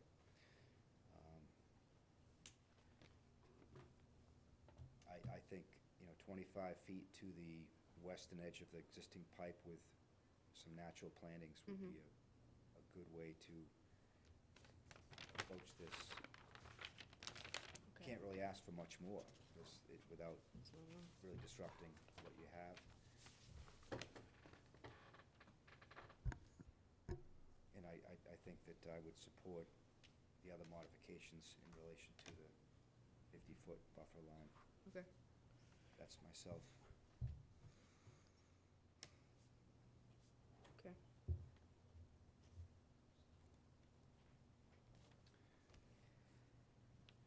I'm sure you're looking to wrap this up tonight. We actually are, yes, sir, if we can. We're on we have July 12th, the planning and Yep. Board of Health, and then we, How do you want to, how should we approach the plantings and the tweaking of the line? You could, technically, not close the hearing. You could vote, it is a little bit risky, but we'd have to put in you'd have to put in the conditions that contingent upon, you could vote to approve contingent upon a 25-foot buffer strip from the western edge of that pipe to the yard with an approvable planting plan to be submitted either as an amendment or as an addition to the file if it's minor enough. But I would not recommend closing the hearing, but contingent upon these items, your approval, providing a new plan within the next 7 days. And that way you can see it at the next meeting, if that sounds amenable to you. Well, is the 7 days feasible I think for the so. project? Just so they can see it in time for the next meeting. It would Yes. be an approval I contingent. think we can. I'll get Bob. Paul is in the Not here. office. Paul's not here, and- but No, but I can talk to Paul tomorrow morning. So we're talking about approving it contingent upon a revised plan with a 25-foot buffer. And a native planting Native plantings, along that, the two river. locations. yes, We're also talking about issuing the variance for the raised boardwalk. for the raised boardwalk. For the purpose of handicap access with no expected impacts to the adjacent resource areas. Right. Can we add invasive management in that area as well? Are you okay with that? Sure. We could put in, a lot of that would most likely be done in-house with, at my guidance. It's only a good long-term So, plan for all that junk Absolutely. I think it encroaches would on that probably come walkway back anyway. later on as Talking something about more formalized, but putting a condition to allow it, Yeah. we could do that. Brad, where's the second vegetative zone? The southern edge of the new parking area in the Downey property has a 50-foot resource This buffer line. buffer? Yeah. And so that would be a minimum of 10 feet with We vegetative. can work with the landscape designer. I've worked with him on the rest of the plan, so for picking out maybe some shrubs that would benefit and make that more of a naturalized area. And how far down would that extend? All the way? All the way to the river. All the way to the river? Well, no. Right where the becau- south of the parking area. Yeah, the easternmost part, I think the project is maintaining that was pre-existing Yes. Downey property disturbed area. Mm-hmm. It wasn't pavement, it's like a concrete pad was back there. It's a lot of gravel and a lot of concrete mix of and mix. concrete and gravel, and it's, Right, Some pavement in places, yeah. so I think that it would be appropriate not to ask for that there, and it really wouldn't be very feasible. It would cut into the turning area. So I think Okay. along the parking I spaces. know what you mean. Yeah, that arc. Okay. Any other thoughts or comments, or? I don't have any.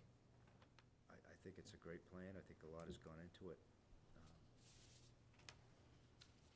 Somebody want to tackle a motion on this? See if I can try one. So we would move that we approve the plan as presented, Close the hearing. excuse me, without closing the hearing, with the following provisions, that there be a 25-foot buffer zone created between the eastern side of the proposed garage building and the western side of the existing drainage easement. No, it'd be the The pipe. footprint of The berm, not the building? not the building, no. It would be from the gravel, Well, the is this gravel. Okay. The yard. Great, if you guys can do that, it's even better. Creation of an expanded vegetated buffer between the southern edge of the Downey property parking area and the existing wetland, and issuance of a handicap variance for the raised walkway within the 50-foot buffer zone. handicap variance? Well, just a variance for an ADA accessible Yeah, raised yeah. walkway. Correct, Ernie? Does that cover? I think so. That does. We should probably, for the record, say that we don't expect impacts to the adjacent resource area Right. with that variance. So if I can clarify, within the next week, we'll need a revision showing that we'll put this on for next meeting for order of conditions, at which point the hearing would be closed and we will have those plans. Sound good? Does that get you your stuff in time for, do you have to go The zoning 12th. after us? Get it done, We have planning and we have both that night. Board of Health on the 12th. Today's the 5th, I think. Right down to the wire. That's how they do it in rock and roll. I'll talk to Paul tomorrow morning. So just to clarify, the buffer from the edge of from the Yard. porous pavement that abuts the wetland, we said the closest point was 10 feet, correct? Did I hear 25 feet? Oh, No, no, that- sorry, That's the part, separate areas. Okay, I just want to make sure that there was two areas that I thought Yeah. I heard Yep. the 25-foot buffer. The 10 No. on Well, the that's just vegetation. bottom. Okay, thank you. I just 25. wanna make sure. and it looks like it does arc up and it's over 10, so at the eastern end, so it would be a minimum of 10. Minimum Yep. of 10. Right.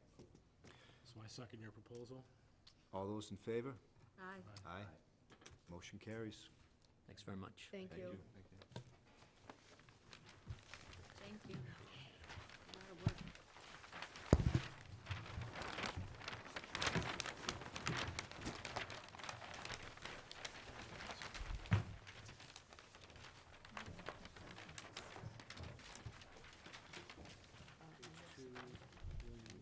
And the water Yep. side, too. Dan gets to stay up here. Dan gets to stay up here. Okay. Next on the agenda, we have a notice of intent for William Walton, trustee of 17 Old Wharf Road. It's a removal of an existing four-bedroom dwelling and the construction of a new four-bedroom dwelling.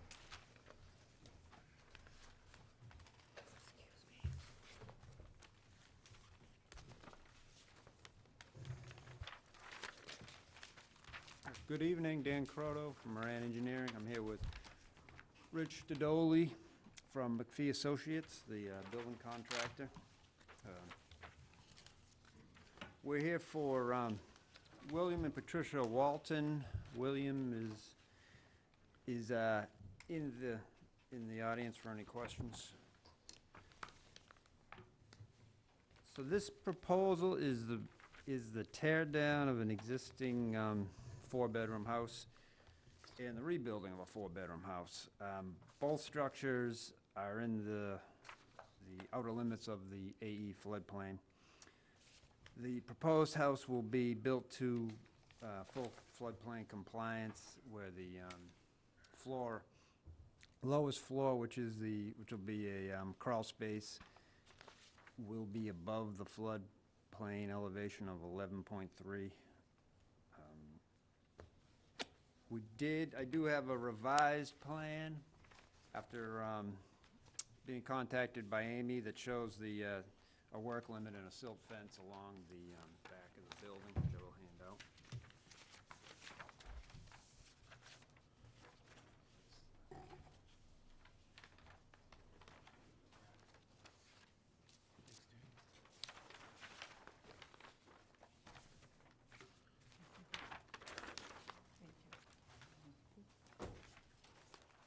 Thank you. Can I have well, I'll just grab yours later, because I'll need 3. No, when they're done with them, I'll just take theirs. I won't write on it. Thank you.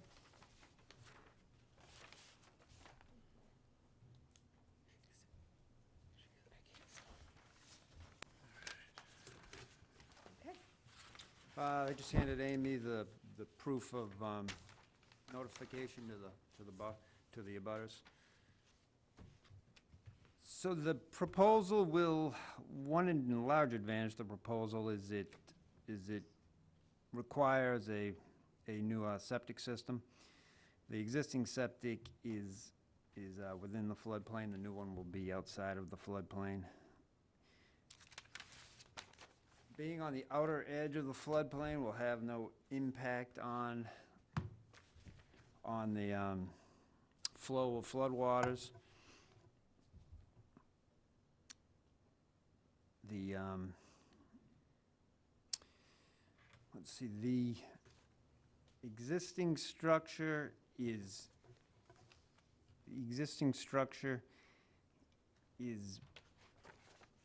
partly in the floodplain, the new structure as well.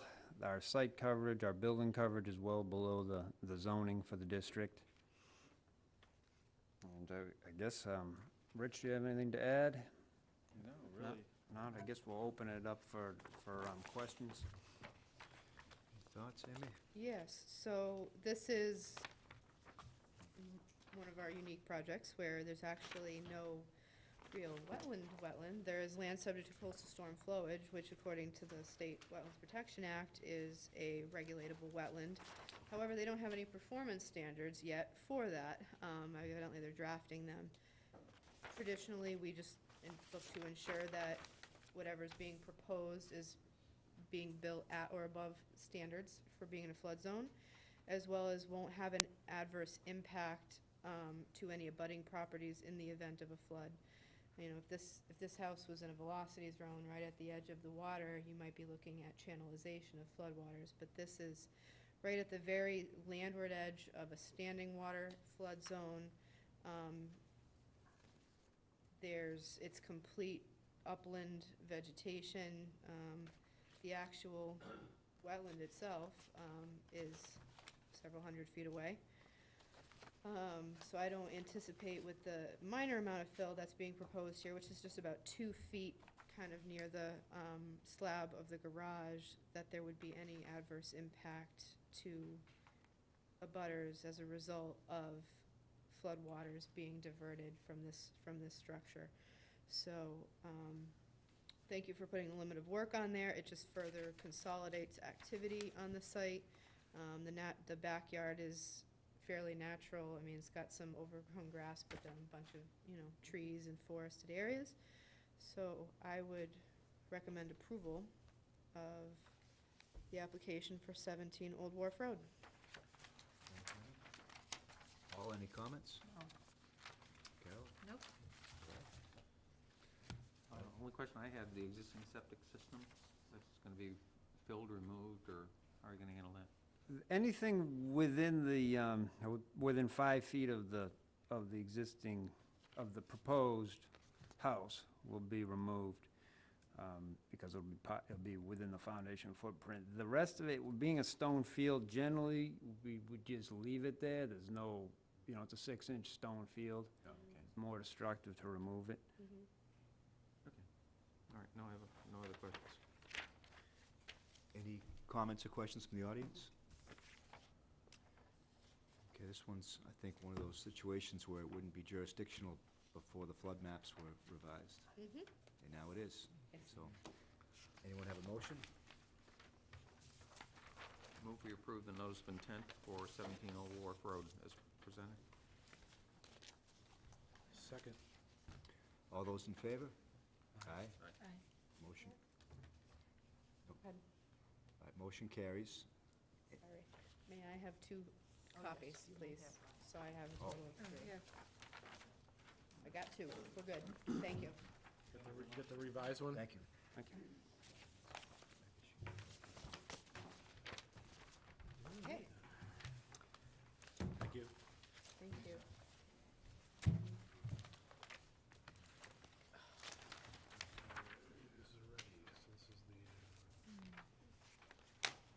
Next on the agenda, we have an after-the-fact notice of intent or filing for emergency structural support site improvements with the Zaret property at 11 Harbor Way. And Amy, this is an Fine. after-the-fact NOI? Yes. Apologize, I don't see a stand in the room. Must be.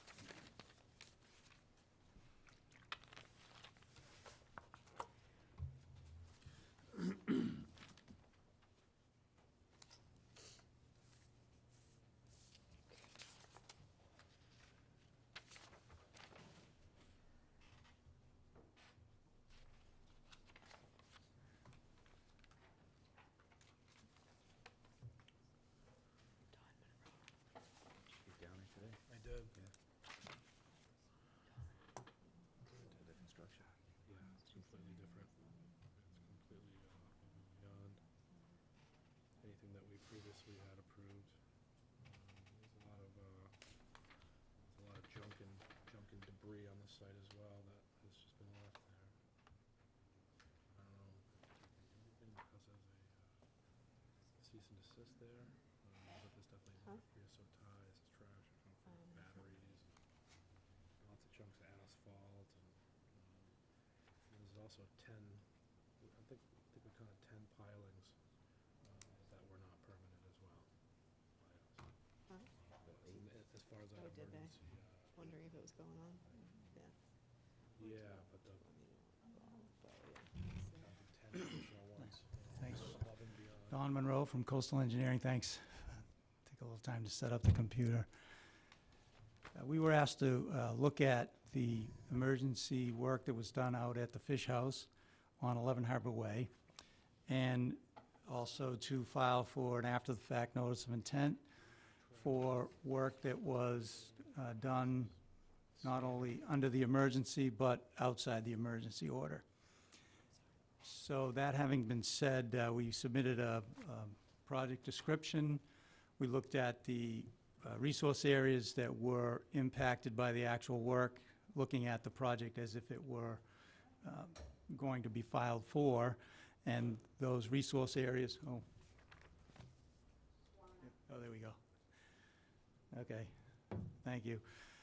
So the resource areas that we looked at were land under ocean, land containing shellfish, coastal beach, land subject to coastal storm flowage, and riverfront.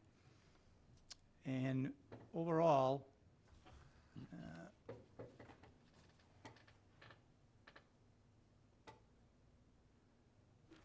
up on the screen here we have a before the emergency work was done, and then an after the emergency work was done from the water.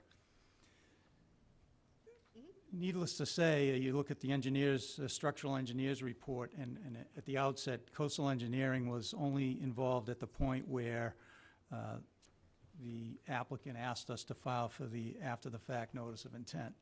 The structural engineer that was hired by the owner, Mike Maroney, is an individual that has his own company that is a very versed structural engineer, has been involved in structural engineering, as you can see in his report, for a long period of time, and is familiar with waterfront structures, familiar with the Mass Building Code, a very competent structural engineer.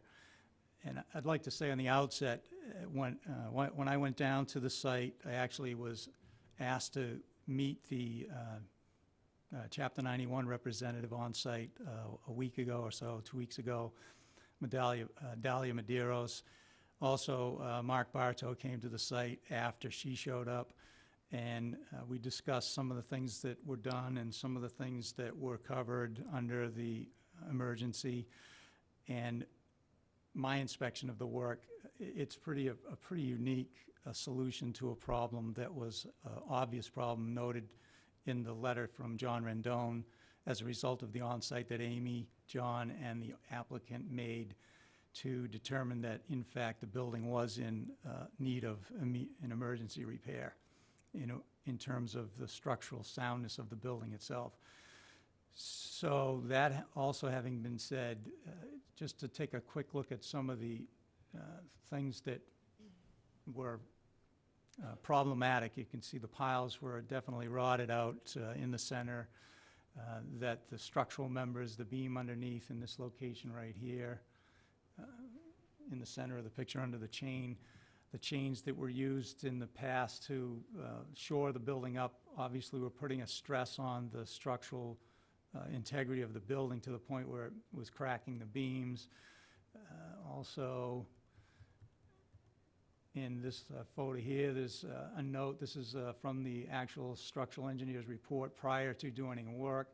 You can see that pile in the center actually is broken off right at the ground. So one of the other things that they found during the process of doing the actual construction work, that many of the piles that were out there, the reason they're leaning is because they were only 3 to 4 feet deep in penetration. So they were actually sitting on a mud surface more than they were penetrated where they should be. The other complication that they faced in terms of actually doing the work was the availability of actual materials. You can make a design and you can call out for structural members to be used, but if you're working in a 30 to a 60-day window, which ultimately this was supposed to be completed in a 30-day window, but there was extension applied for, but that still is a 60-day window, and usually, as you can see in the structural engineer's report, as well as my experience with ordering materials, it can take up to 3 to 6 months to actually get piles, to get steel beams. So given that scenario with also the described scenario of weather and tidal fluctuations and having to float massive steel beams that weigh tons into position, caused some modifications to be made on the site to address those issues as they were doing construction. I think what issue came up that should have been more paid attention to was making some phone calls to the appropriate agency here to let you folks know that there were some modifications that were being made on the site.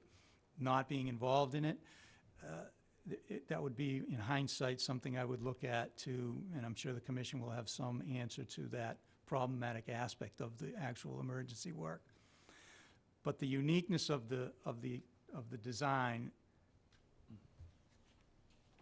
in terms of the plates that were used to actually support the building is pretty, it's a pretty ingenious engineering design, given the conditions that have to be worked in, with the pile cap plates that are there and the structural bolts that support the actual steel beams that actually support the building. It's actually a really unique design. I don't want more to say than that. Although if you notice in the picture here on the right, this is one of the crews that was Cape Cod Docks that did the actual beam work.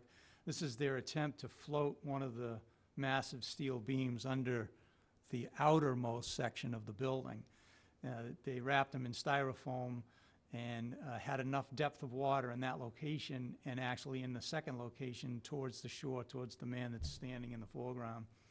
So those first two beams that were floated in, and you can see the piles are already driven with the cap system installed. They ran into an issue with the innermost, as you can see, the man in the foreground standing on the concrete block that is still out there. That innermost beam, they were not able to float because they couldn't get enough buoyancy to clear the sediment. So they had to swing the beam in from the land side, which would be in the foreground of that picture, and swing it in under the building. That caused them to take out some of the pilings that were under the deck and under the front of the building. Now, just keep in mind that they're working, this looks like a relatively good day, but on many of the days it was inclement weather, it was tough working conditions, and the tidal flow, they'd have to work to make sure that they had enough water or not so much water, because if they were working on the decking, they obviously didn't want to be inundated with water. So taking all that into consideration, from my perspective, being an engineer that's only been around for 30 years or so, where someone else has been around, Mike, a lot longer, that kind of sets the tone for trying to get a job done in a certain period of time. And not saying that to make any excuses for them not contacting you, but just trying to set the tone so the commission really kind of understands that the logistics and the work that was done and the results and the end product, which you see in the photograph that we have before and after, the side view, you can see the before, the leaning and the tipping and the non-levelness of the building. This is the reason why there was an emergency needed, because this building was basically unpredictable as to when it could fail.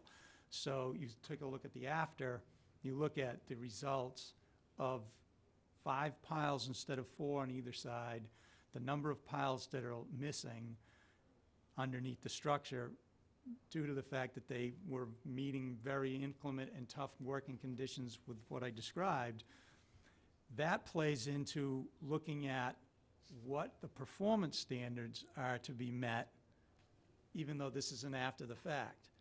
you still have to meet the performance standards, and I think the end result shows that the number of piles has been reduced from the license plan, which allowed 52 piles for the original building, to the building that you see on the left, which has up to 42 to 48 piles, to a system that has 10 piles total, not including the helical anchors that are under the deck. That reduces water turbulence and water circulation, which is considered under land under the ocean, the performance standard, and land containing shellfish. It reduces the potential for pollutants to enter because you're using a pile that is not potentially creosoted, because we don't know the old piles that were underneath the building. Some of them were ancient. And so the removal of those takes away those toxins. So we've reduced the potential for water pollution. Also, in land containing shellfish, the same performance standards have to be met. You have to try to reduce the potential for adverse water circulation, meaning turbulence. The reduction of piles does that. Also reduce the potential for pollutants, and that accomplishes that as well. We are in the location of a coastal beach in the upper portion where the decking is. And that decking, if you notice in your literature that we submitted with the after-the-fact filing, there's a report or methodology that was submitted by Cape Cod Docks, and I believe that's, let's see if I can find it.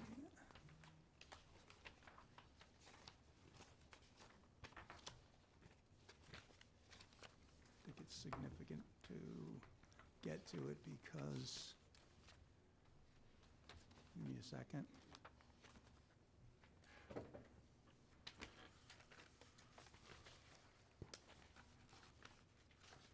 Pardon me. There it is. It's actually attached to right at the beginning of the emergency CERT application. And if you'll notice the last sentence, they state in their methodology, which was submitted with the emergency request, it says, lastly, the inshore deck and access ramp and stair will be re-leveled and redecked. They went a little bit beyond that because of the fact that they needed to get that last beam in, and the only way they could get the beam in was to swing it in from the land.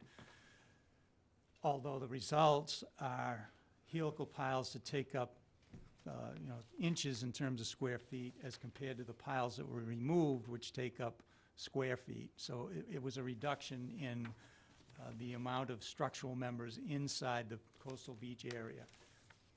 So overall, the project meets the performance standards for those items that we covered,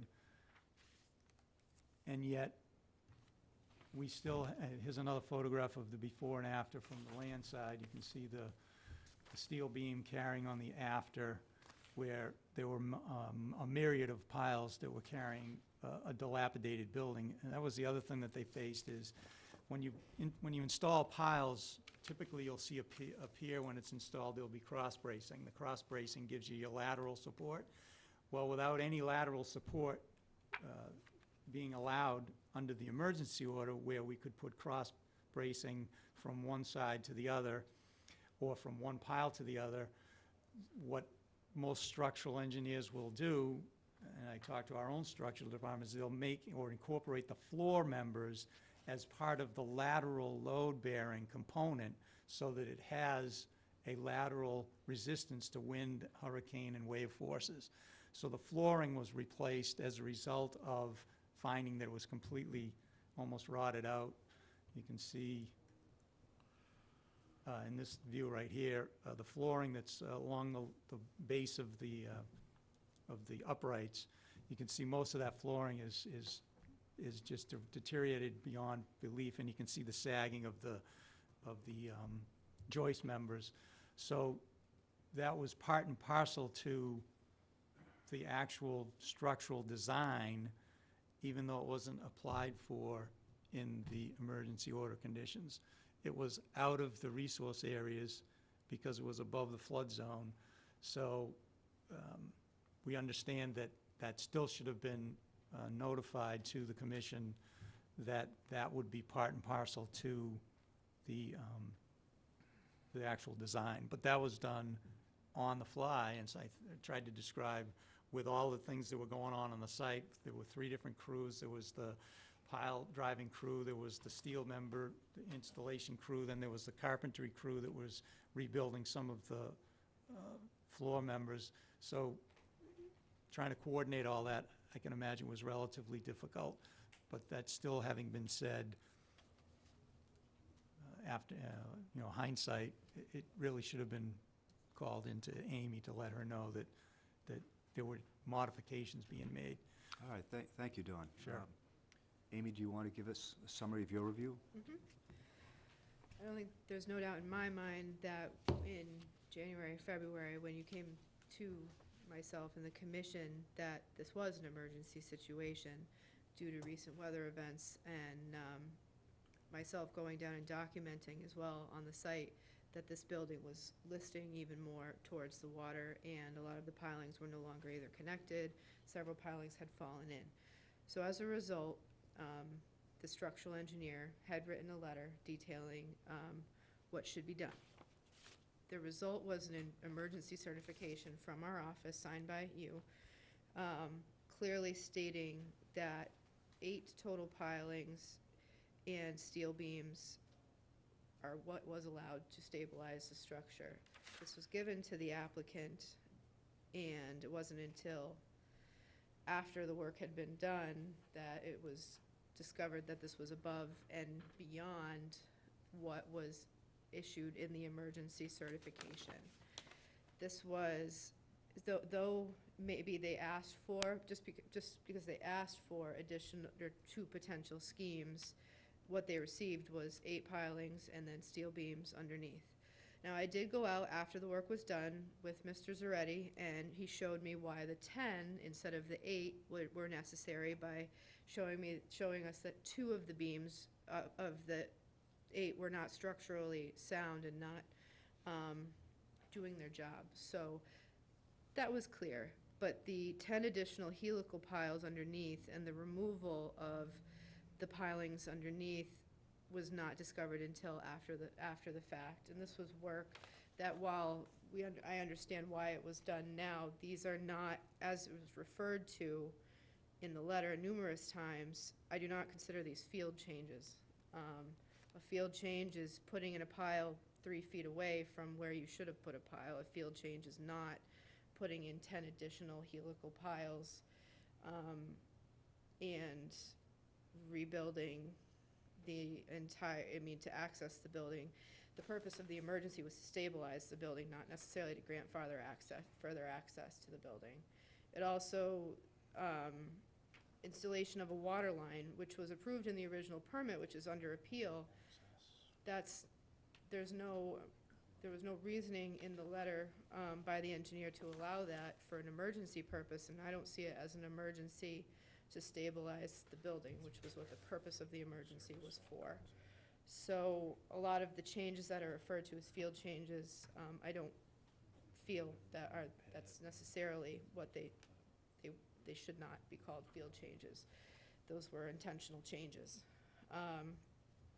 That being said, this is an after-the-fact notice of intent, and we have to review it as an after-the-fact filing and and to ensure that it does meet performance standards. So how I kind of reviewed it is in 2 ways. One, dealing with activities that went above and beyond the emergency certification, which in fact would be in violation. And then separately, looking at this application as a standalone application and saying, does this meet performance standards as set forth in the Wetlands Protection Act and bylaw? So I'll do that part first. For the resource areas as described, land under the ocean, adjacent to salt marsh, flood zone, coastal beach, I do think what is currently out there is an improvement environmentally to what was there before. How many less, do you know how many piles were removed underneath the building? There was Yes, a lot. The original building, and now there's 10. Thank you. Plus the 10 helicals that are holding up the deck structure. Thank you. That's Mr. Zaretti. So in terms of number of piles and disturbance to the benthic environment, there is an improvement there. Were the piles that were under there completely removed, or were they cut? They were removed Thank you. manually. Thank you. I just wanted to make that clear. You also have a plan that shows existing footprint and that had been there before and footprint now. It's approximately the same, still within the Chapter 91 license footprint. So this commission had approved of the project when it was a complete tear down and rebuild. And we can't, while we're not here, we cannot discuss the details of the court case. We can say that the commission did approve of this project with much more work than what had been done and what is being asked for your approval here tonight. In my professional opinion, this does meet the performance standards, so I would recommend approval. However, I think there needs to be conditions set forth in this order of conditions and fines levied for the activities that took place above and beyond what was allowed in the emergency certification. And what I would recommend is, we're here to improve the environment, that's what we do, is to condition that there shall be shellfish mitigation for the activity that went above and beyond. The amount would be at your discretion. You have your amounts that you traditionally do. In addition, I would recommend fines under the bylaw for the installation of the water line and the installation of the additional helical piles, of which there was 10. There were 10 instead of 8 actual piles, wooden piles that were installed. As I said, I am not saying I did know about that, because we went out on site after and you showed me why those were there instead. But the 10 additional helical piles and the water line were activities above and beyond what was permitted in the emergency certification, and as such, I think are in violation. Thank you, Amy. And just to be clear, it sounds like the activities that were done do not violate any performance standards for resources. Well, there was the potential for that, honestly. For any in-water work in the emergency certification, I have to say I was not down there every day that this was going on. But while there should have been a silt boom installed prior to driving of any piles, that really should have translated to the silt boom and should have been there when if they were removing and doing any in-water work. I mean, so I do not know if that was the case. So I can't say that there was no adverse impact. Right. Say that it's better now, but during the actual removal, I cannot say. Right.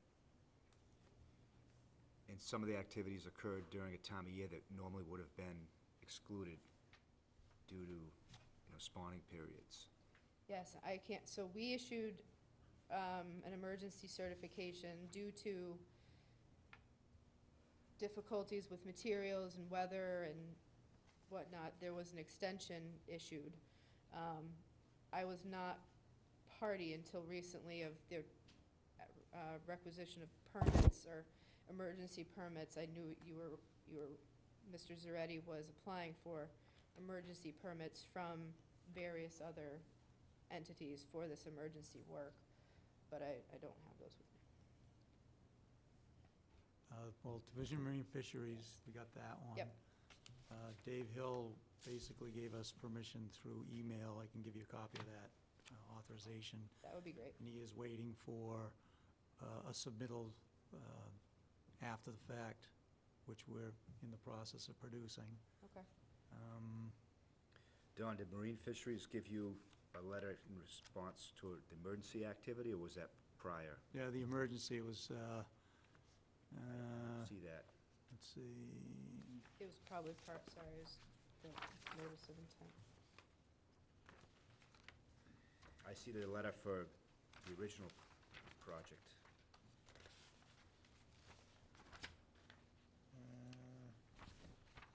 January 14th, 2016. That's what I have.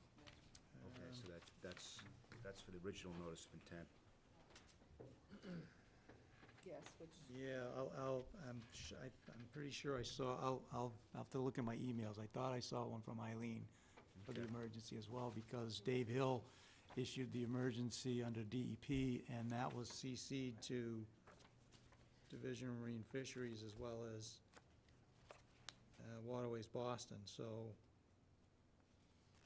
I'll have to check my emails. I Okay. thought sure we had included a letter. Any Distinctly comments or remember. questions from the board members? Ernie, do you want to start? No, we went out and looked at the site today, and I mean, I was somewhat surprised at the extent of the work that was done. Principally the dock in the front, it's mentioned that once the load was applied to the jacking plates, the building will have a safe emergency foundation system. So it seems to me that that would have been sufficient work in order to rectify the emergency condition that existed at that point. But then there's commentary later that the loading dock was reconstructed to enhance the stability, which I didn't necessarily see the benefit of, given the jacking plates and the supports that were already underneath it at that point. So I question whether that was a true statement or not. The water line, obviously, I think was clearly outside the scope of any emergency work that was needed. Just overall, I think the work was done well, but it looked like it went far beyond what was initially contemplated or approved. Rob, any comments? Yeah, who installed that meter pit? Looks like The it's brand town new. installed a meter pit. All right, so that was all permitted and whatnot? Well, we don't apply for permits for the town, so Okay. whether or not the town got a permit to install a meter pit, you're talking about the meter pit that comes up to the property? Yeah. they. That was yeah, installed they by the did- town. They did not come. All right, but was that water shut off, was that all existing? And you just put a new meter pit in there, or what? No, well, we didn't put the meter pit in. The town, from my understanding, because I wasn't on the site, the town came in and installed a meter pit and a shut-off valve. And then the applicant took that opportunity to install the line that you see that brings the water to the spigot that you see. Who was the site manager here? Mike Maroney from MVA Engineering was the on-site engineer in Is he charge not, of the project. is he not familiar with how order of conditions work? I would say yes. You'd say he is or isn't? Isn't. Okay, so why was this guy in charge of this project? I think I may be speaking out of turn, like maybe the applicant can speak more to it, although the structural aspect of the project with what needed to be done to make the building safe, he was the best candidate, according to the applicant, to oversee the project so that it got built so that the building was safe. Because that was the primary crux of the whole project. Even though the environment has to be addressed as well, the emergency really was for emergency safety. And that's usually only when emergencies can be issued, is if it is a threat to public safety, then it can be issued. There are guidelines, obviously, under the emergency order, which are written clearly, that he had a copy of. Although you look at that document in and of itself, there's no indication on it that says you need to call. So that would be something like that I would be definitely used to, because I work in this area all the time. And I work in many other towns, and that seems to be the status quo, is the protocols. If you're gonna have a field change or a modification, you need to make it a valid field change, contact the conservation agent. We weren't, like Amy said, instrumentally involved in the project during that part of it. And because we can't talk about the other project in detail, the one that's under appeal, that's, the reasoning behind that is kind of obvious. We're involved in that part of the project. And the structural part of it, we were not asked to be involved in that part of it, so there was no supervision from our office. Right. We were asked No. by the client's attorney and the client to file the notice of intent for after the fact, which we do very regularly. I mean, we just did one over on Weechmere Pines. So we're used to that kind of part of permitting. Right. So we do have a structural department, civil department. My involvement in most of the project is to do with permitting, and I'm a permitting specialist, so that's why I was called in to Right. do this part of the project. I mean, it is very clear in the emergency certification that what is allowed and anything above and beyond is not. So, I think the structural engineer even makes a statement in his review that he wasn't under the impression that he had to do that. I think he actually makes that statement. So that tells me that he doesn't know.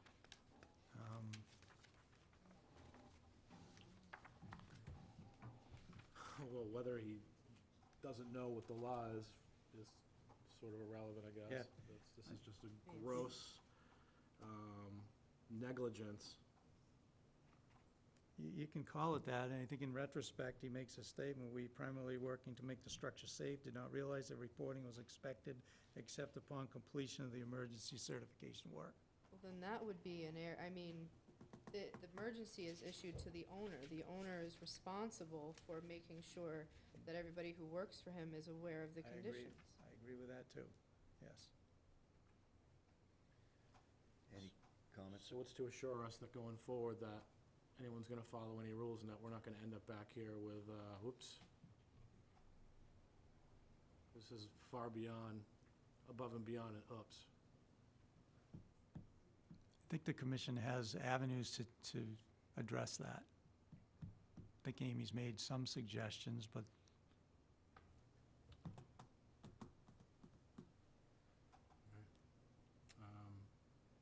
I would like to say, though, I think, and I'm not trying to downplay the urgency of making sure we don't have to come back here, because we don't want to either, trust me.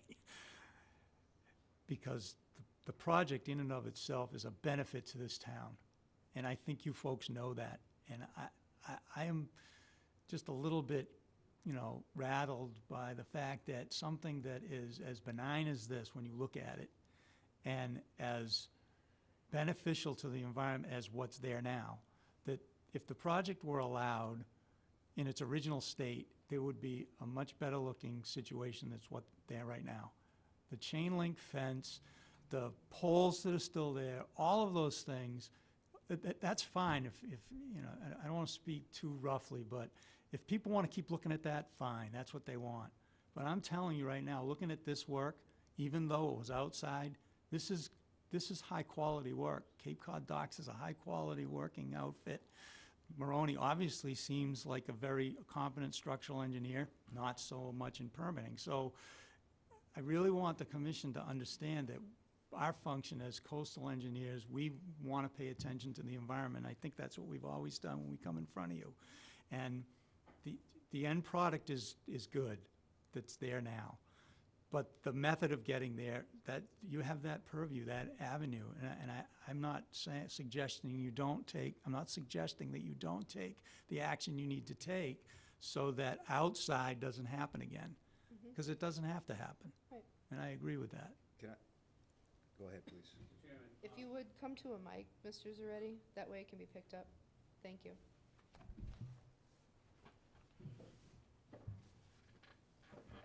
For the record, Franz Reddy, the owner. Regarding the water main or the water service, it was on the plan originally with the new building. And when I take full responsibility of the water service, it wasn't Mr. Maroney's part of the project. He was involved only with the structural integrity under the Emergency Act of Public Safety. That's what this was all about, was public safety at the time we did this construction. Under the Wetlands Protection Act, I looked up that section regarding water services. And under minor activities, section 10.02 2B2I, it states that the following minor activities are not subject to regulation under Mass General Law, Section 13140. And the item I read, which led me to put the water service in, was Section I, installation of underground utilities, i.e. electric, gas, and water, within existing paved or unpaved roadways, in private roadways or driveways, provided all work is conducted within the roadway or driveway, and that all trenches are closed at the completion of each workday. So when I read that part of the regulation, we hand dug the 12-inch depth and we put in the plastic pipe under the provisions that it wasn't required to file for that on the minor activities.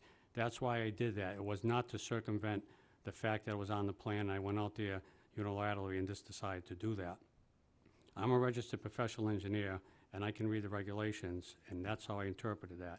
It was put in about 3 or 4 hours. We hand dug it, and we covered it right up. The alternative to that would have been to have the meter pit, which was at the end of the road, and we put a hose on top of the ground and went over to the building with a garden hose. But because of vandalism, what's going on over there, that someone would have cut that hose and the water been running all night. Right now, I've never used the water service. I have a lock on it, and it's turned off, so we have not even used it. So I do respect the fact that there is regulations involved with this, but I interpreted this particular section as why I put the water service in, and we didn't use an excavator. We did it by hand and covered it up within 4 hours. So I just want you to know that. Whether it was right or wrong, I apologize, but that was the rationale behind why I put the water service in. Thank you for that explanation. Amy? Because this project is under appeal, any and all activity had to cease during the appeal period, and that includes, I would believe, and I'm not a legal expert, but include the installation of a water line. And because it also was an emergency, and I understand the citation that you're reading it from, but when you have an appeal, an active appeal, nothing can occur without approval at that point in time. Okay, well, I apologize for that, but that was why my interpretation. Mm-hmm. The implication being it puts the town at risk. Right, I mean, the abutters are appealing the town's decision, so it's a town's court case. It does put the town in a precarious position when activities above and beyond have been completed, so. Can I ask you how this work done recently will connect with original notice of intent? Do you still plan to go forward and demolish the building and rebuild it completely? Or does this change your plans at all? It's still in court, so our original goal was to put a temporary fix on it and to go forward with the project. If we lose the appeals, then we won't be able to build the new structure. So it's just 2 years and hundreds of thousands of dollars invested in this, and we still don't have a decision yet on where it's going. It's going to go to the Superior Court, I guess, next too. So it's just an ongoing thing. But this temporary measure to secure the building was necessary. If we lost the building, there would be nothing there. It would have been a lot more difficult to even get the new building put in because there's nothing there. Now that there's still something there, we still have grounds because it's still on the original footprints area of the original 1930 license. So we had to do this. Thank you. Let me ask Carolyn if she has any comments, or? Did you use a silt boom when you put in the pilings? Excuse me? Did you use a silt boom? The pile contractor had it in when they did the initial pile work, pulling out the piles. The initial pile work? When they and pulled them how- out, yes. and They didn't have it in, I don't think, when they put the new ones in, but they had it in when they pulled out they hand pulled them out and pulled them out through the deck. Should have been in when they were driving new piles. That was one of our requirements for the emergency certification form. Any in-water work, there should have been a silt boom up. Yeah. There was hay bales and silt fence put on the property, but the other one in the water was not put in, to my knowledge. And the water's key. And as I said, that was a specific requirement that we asked for.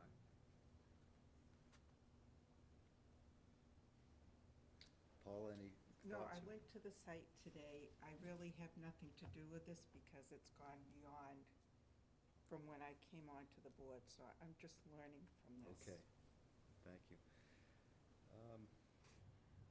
Well, I think we've heard about the particulars in fairly good detail, and I think that we should discuss a response, but maybe at this point I'll ask if there's any comments from the audience.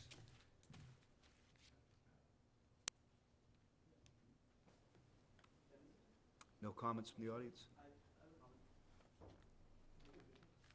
Public comment period.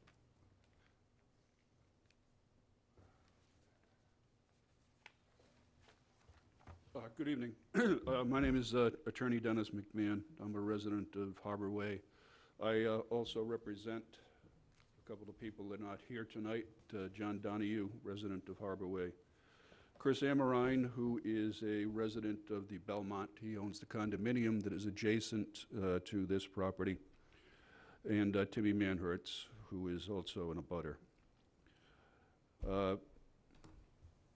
My understanding from hearing everything that's been said this evening is that Mr. Zarette would like you to approve something that could not have been approved in the first place.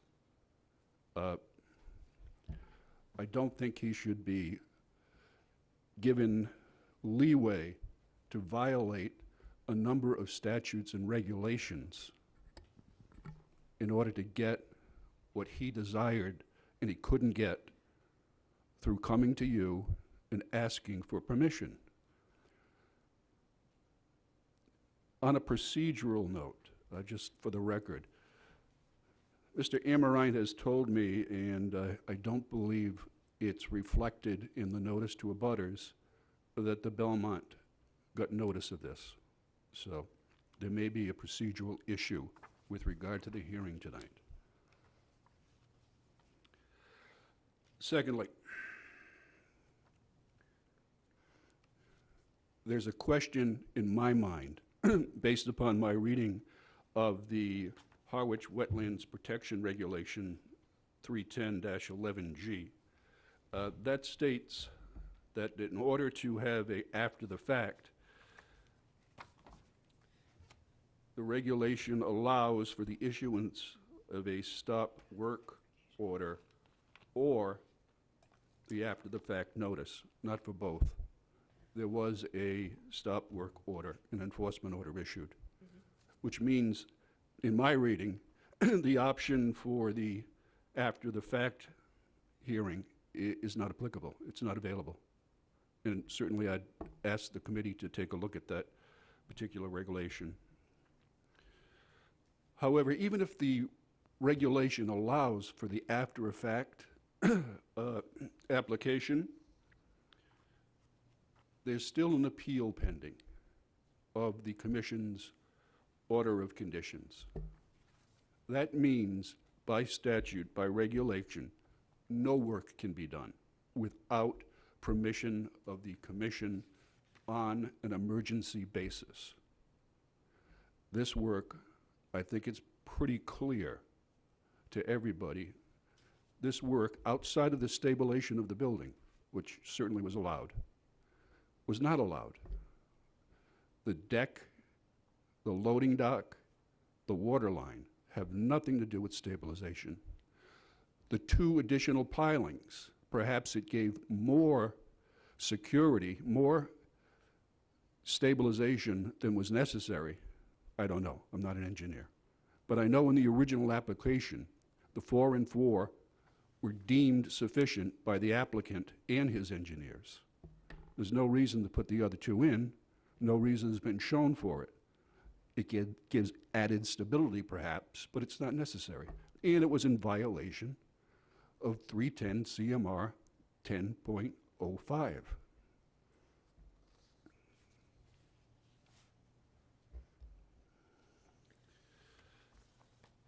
I guess the whole point of this is that it seems to me to be unfair and unjust for somebody who knew that there was a stay in effect, who's represented by counsel, who's quite capable, who I'm sure, if inquired of, would inform Mr. Zarette, you can't do any work. And he went ahead and did it anyway. And for him to be rewarded for that seems to me not in the vein that this committee should operate in. It's certainly not the way the rules and regulations were intended. It's a clear and evident violation, and no one should be rewarded after the fact for something that they couldn't get beforehand. With regard to fines, that regulation, the Harwich regulation I mentioned, 310-11, provides for $300 a day fine. Certainly that should be applicable.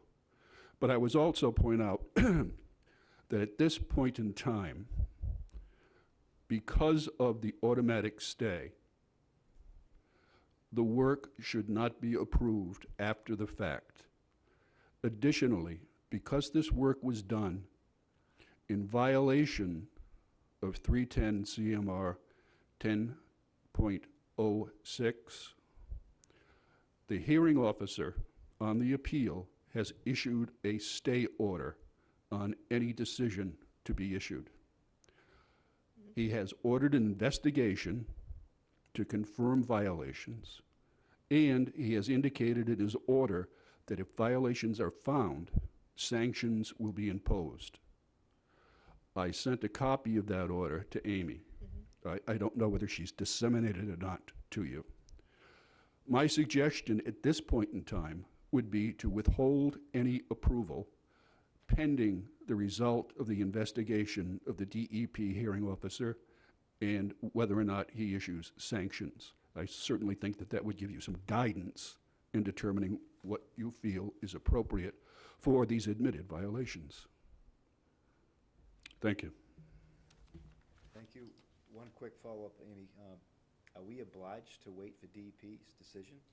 In this case, it would be a good, I mean, I do have the letter, I don't have it here with me. This is, I spoke with our counsel today. Again, we cannot go into the court case, but we can discuss that letter. I mean, that letter is a public document.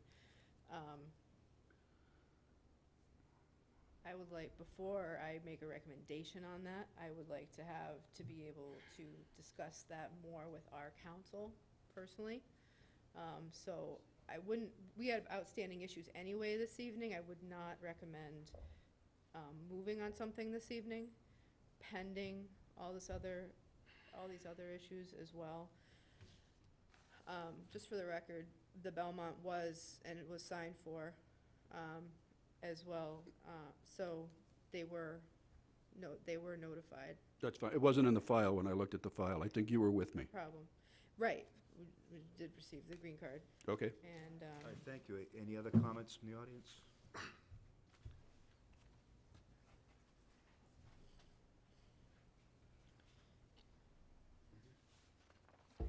Hey, I'm Daniel Dax, the son of David and Gwen Dax. They weren't able to attend, so I'm speaking on their behalf. Thanks, Dennis. So I just want to clarify, because Mr. Leary, you seemed a little confused or when you were saying the statute as well. I have the specific verbiage of 310.11, so I want to start with a couple procedural concerns and then some substantive concerns regarding the filing itself. So 310.11 says specifically, the commission or its agents may also issue a stop worker order and or an enforcement order, comma, or have the offending party file an after-the-fact notice of intent for the work.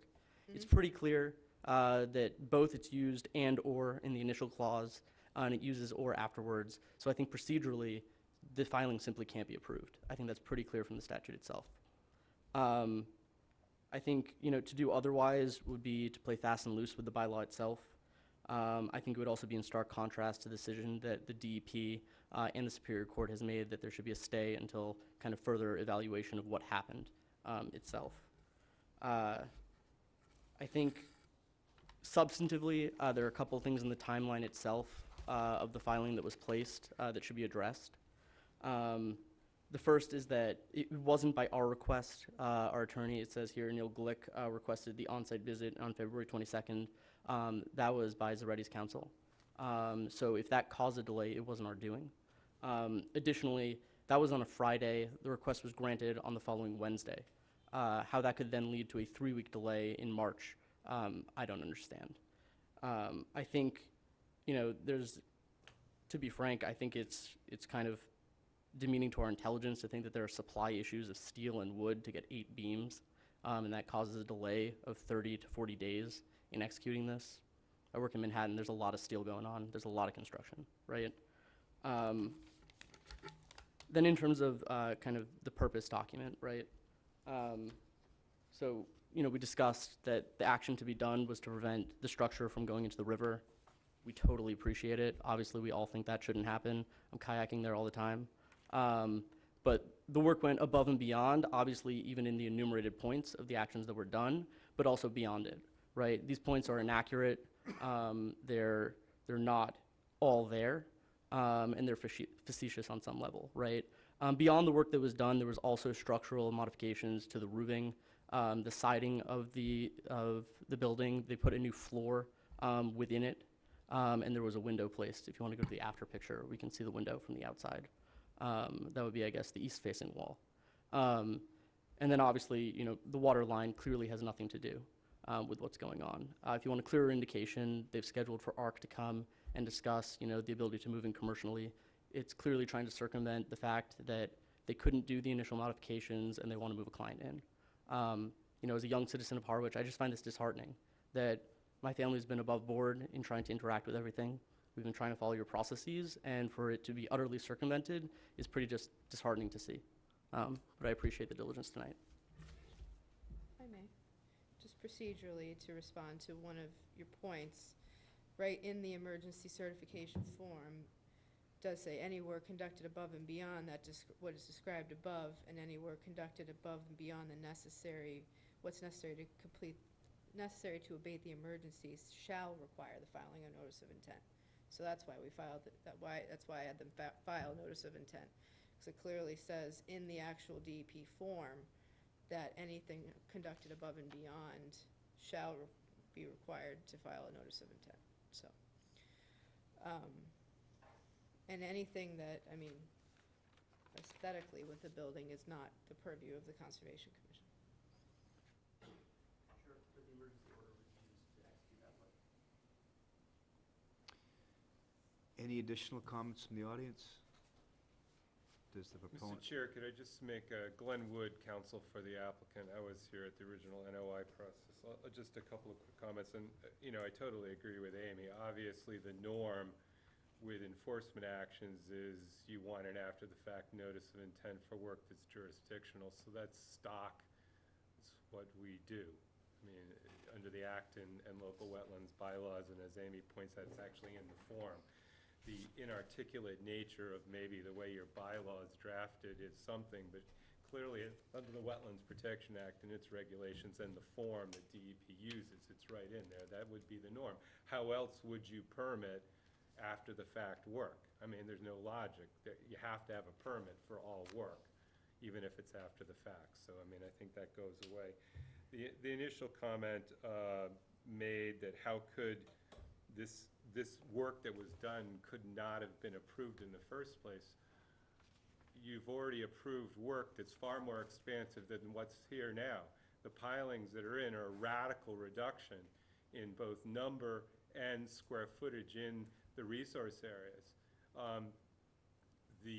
So therefore, in terms of the pilings, the one actual thing that actually has physical contact with any of the resource areas is substantially less, as Don pointed out. So, it suggests that if we came in with the project that was done in the field right now as our original notice of intent, the commission already approved something that had radically more pilings than what was approved. So Hold on. Let him speak. Thank you, Mr. Chair. In terms of the decking, there was work done. That was explained as to why it was done in terms of structural, but the decking that was done percentage-wise is not significant versus what was there in the field, and I think that is not a big deal. The water line, admittedly, that was part of the original filing. It's under appeal. our applicant isn't, or the property owner isn't proposing to use that, presently hasn't, you know, that clearly was a mistake. But in terms of the superstructure, in terms of what's in the field presently, it's a radical improvement environmentally than what was there before, just by looking at the photographs. So I don't think that carries, you know, any weight whatsoever. And in terms of the final point, in the adjudicatory hearing, we were on the verge of finally getting the hearing officer's decision after we had the adjudicatory hearing. I represented the applicant. In fact, Amy was, I believe, were you at the hearing? You were at the hearing. The site visit, we didn't request the site visit. Why do we need a site visit? We didn't request a site visit. The site visit was specifically requested by the appellant, DAC's counsel, which we then assented to ultimately, because under the adjudicatory rules, if there's a request, we have to allow access under the adjudicatory rules. But we didn't request it. But we knew that it was going to be, we were on the verge. We had the EC, I think, in place, and we were trying to make, we agreed, or it was on the verge of coming in. We said, we'll agree to it if we can have a site visit very fast, because this has to turn into a construction site, and we can't have the public on the site after that. So in fact, you know, there was a delay, and the representation as to why the delay occurred and how it happened is 100% accurate. To suggest otherwise isn't the truth. I was there. And what we stated in the filing to the commission is completely accurate. So I think that the hearing officer has been made aware of this, but I've reached out to the DEP waterways people and the wetlands people. They've in fact come to the property. Mr. Monroe's been there at the property. We've communicated with them at the site visit and subsequent to the site visit. And the response from the department is they see no major issues here whatsoever. DEP is not getting involved in this. Mark Bartow is not getting involved in this whatsoever under the Wetlands Protection Act. He thinks that this commission can handle it properly. That's what we're in front of. And the adjudicatory appeal has nothing to do with your bylaw jurisdiction whatsoever. So you should, in my view, be handling this the way that it should be handled. An enforcement order was issued. Two things. One, we had approved DC work. We have to come in with an after-fact notice of intent. In addition, there is an EO issued. We have to deal with that as well. So it's a peanut butter and jelly sandwich. We think that the commission is surely in a position right now to move ahead and issue an order of conditions for the work as proposed.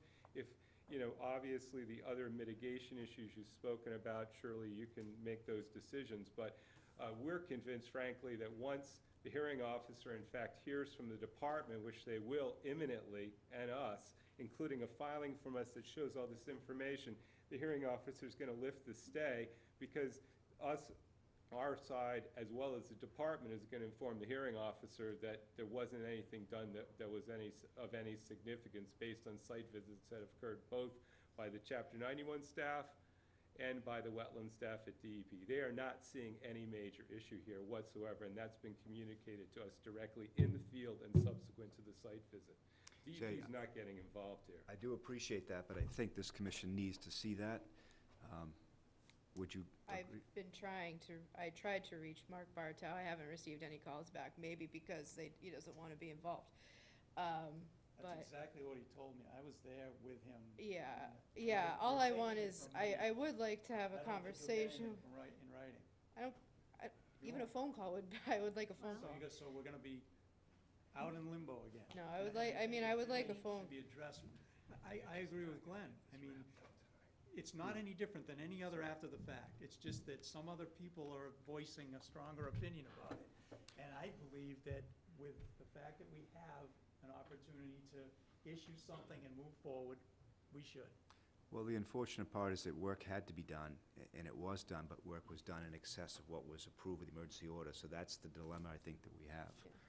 But Brad, the last one we did together, which was right off of Weechmere Pines Association's property at the end, where there was some clear cutting done. Yes. That was an after the fact. It was resolved without DEP's input. But it wasn't being contested, so this one's a little different. And I agree. I think this commission approved the first NOI because we felt like it was a good project. And I think we still feel that way. But we have to deal with the fact that some things were done in excess of the emergency order. So it's unfortunate the way this came out. I don't personally think that there was anything done with ill intent. It happened, the work was done in a little bit of excess of what was requested. And so I'd like to find a way to resolve that, but it seems to me like we have to wait. Well, If I may?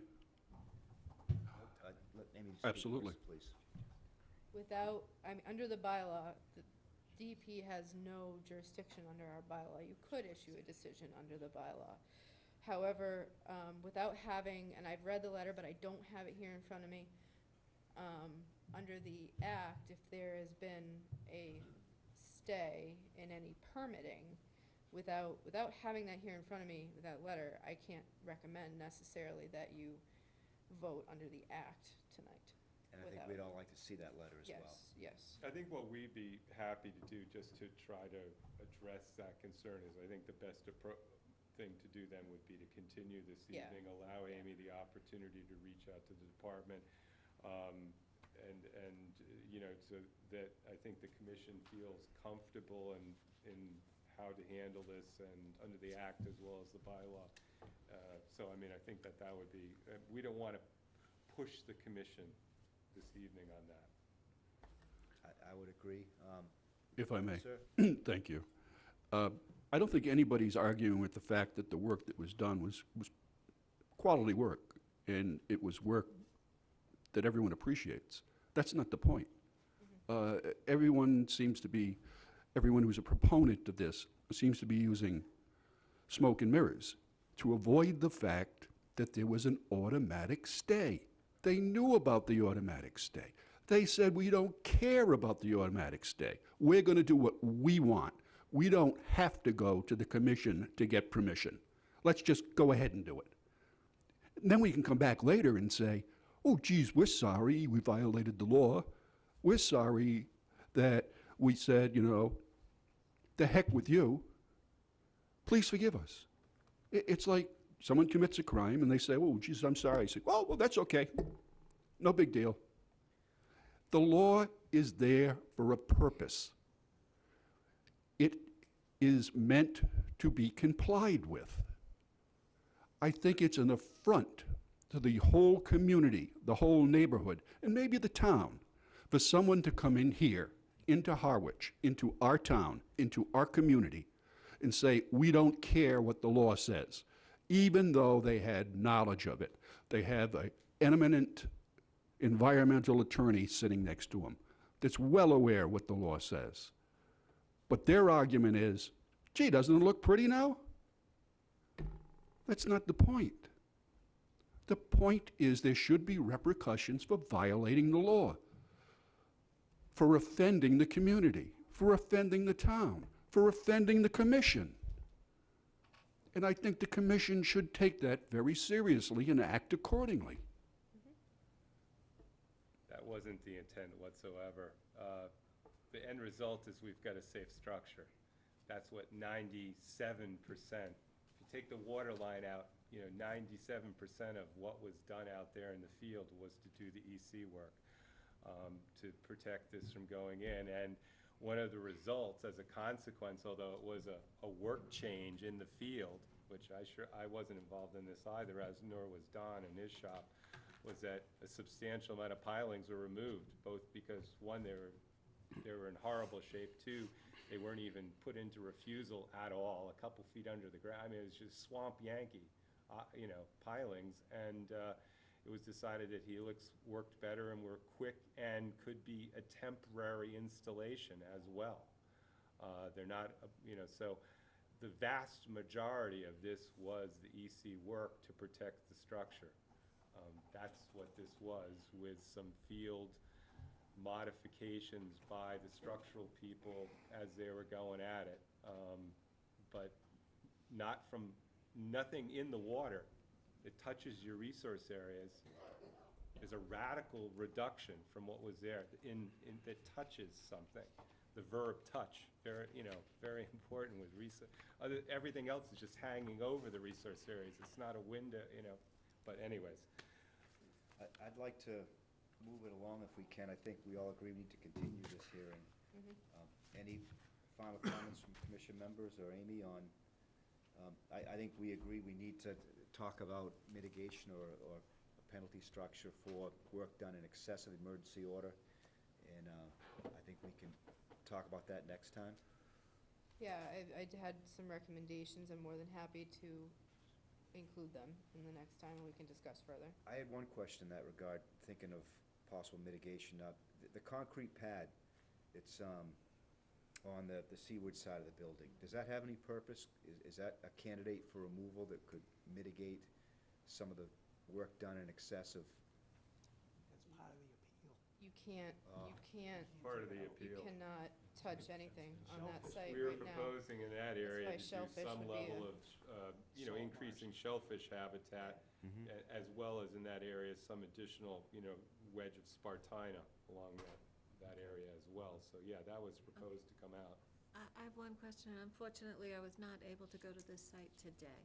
But a question of those who were at the site today, do you consider the site clean, secure enough to let it be, a decision to be delayed? Yes. Okay. There's a little bit of debris, isn't there? There's a bunch of broken creosote ties out under the deck and There's a little bit that could be cleaned a up. bunch of asphalt chunks and. This is Well, all you can't That was remove there. the asphalt, you can't remove anything, right now, unless there's an agreement with all parties, and that's a legal thing, I believe, you can't remove old asphalt, you can't remove anything pre-existing, Okay. My unless view there of- was an agreement. To Carolyn's point, though, the fence is not complete. You can walk around the fence. You now have access to the building itself via the new dock or deck, stairway. There's a ramp, veranda, whatever you would call it, around the outside of the deck that kids can get on and jump off of if they want to. So I say it's less secure now than it was previously. The, In terms of like the- debris, it's no worse. the fact that the people jumping off that, we've tried many times to stop that, they're still doing it. The fence was put in, I left a little section of the fence so people, nice people, could walk to the beach and still cross the property. I didn't block it off deliberately.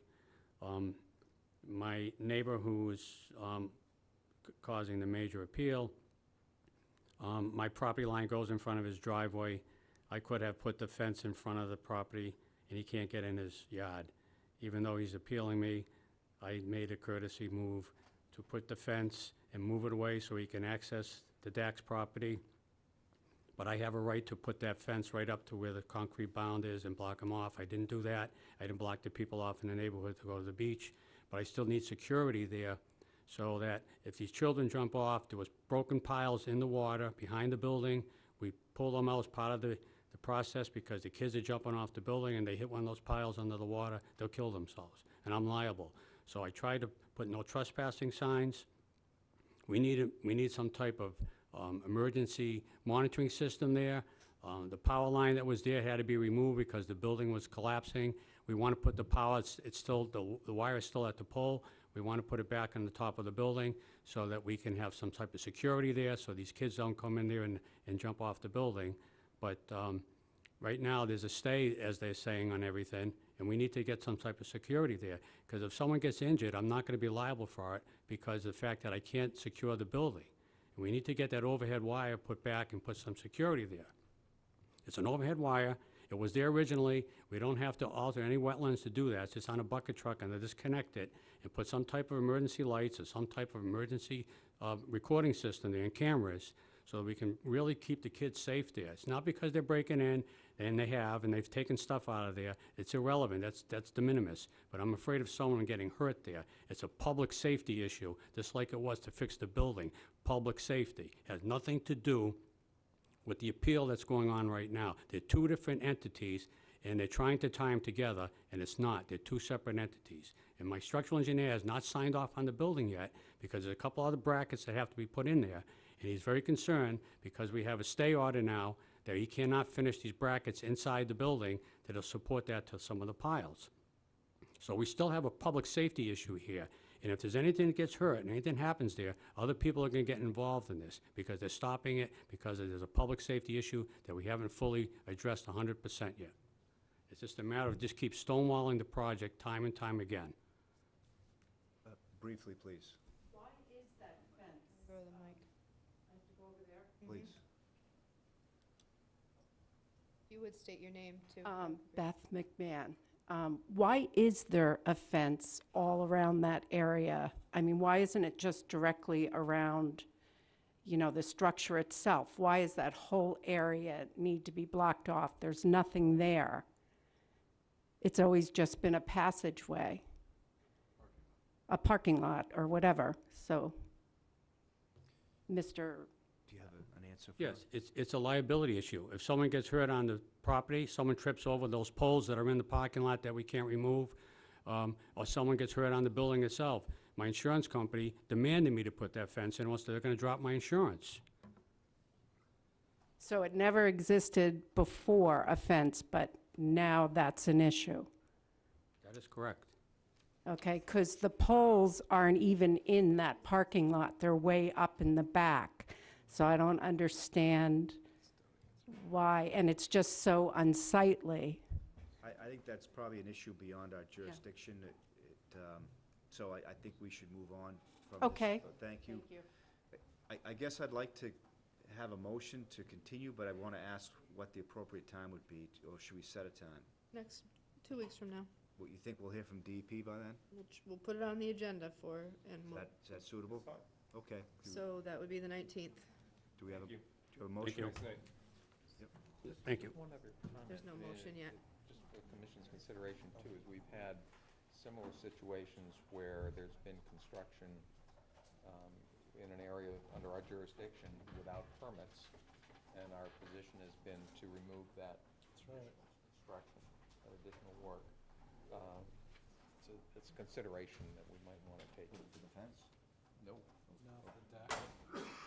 The deck and anything, the water line and anything other than the support structure that was required or permitted. I'm not saying remove the extra 2 pilings, I think that's probably a bit much, but.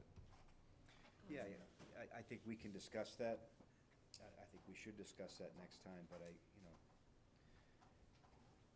guess I view it a little bit differently. It was a site that was mobilized under emergency order, and the work was designed to prevent the building from failing, and some work was done beyond that.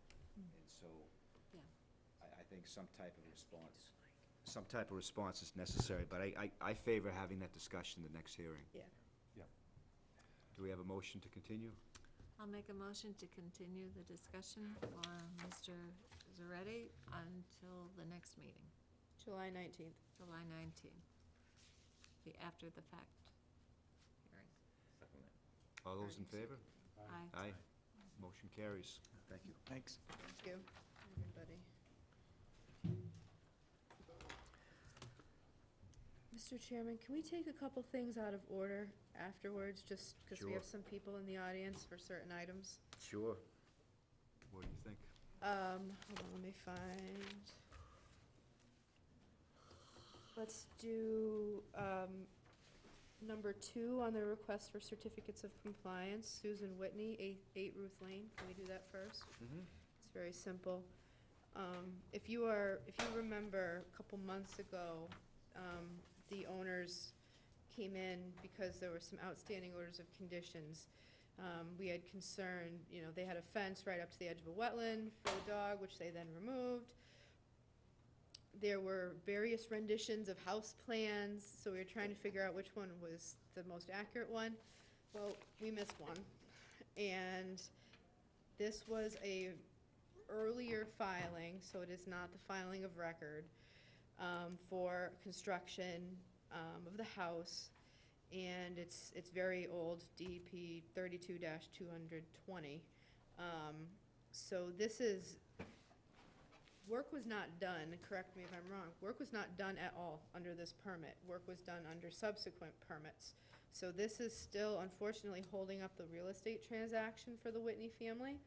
So I would recommend, since no work was done under this permit, that you issue the certificate of compliance for work not done.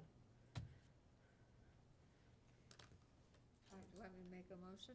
Unless there's any discussion, I think it sounds straightforward to me. I make a motion to issue a certificate of compliance for 8 Ruth Lane. Second. All those in favor?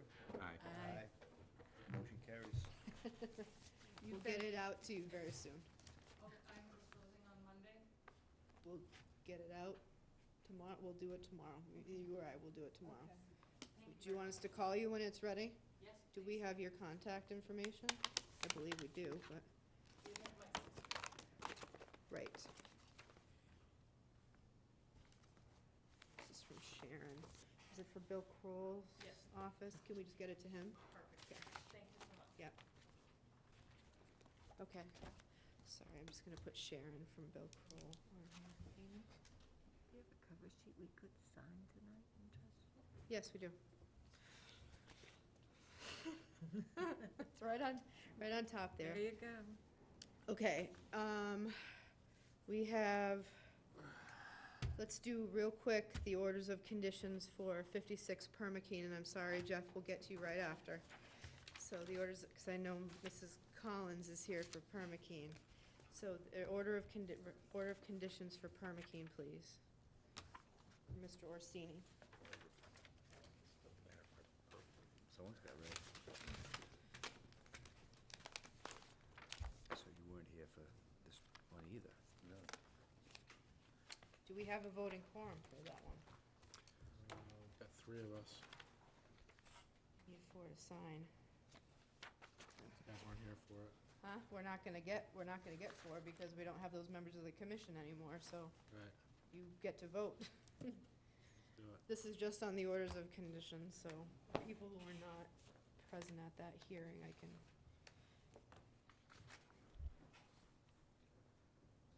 Your signature wouldn't constitute an approval of the project, it would just make it a legal document, so we've already voted to approve Permakeen, Right. but you don't have I to was here sign. for the majority of the Right, discussions on right, that. so- Yeah, just letting you know Sign it. procedurally, we would have enough signatures for the vote.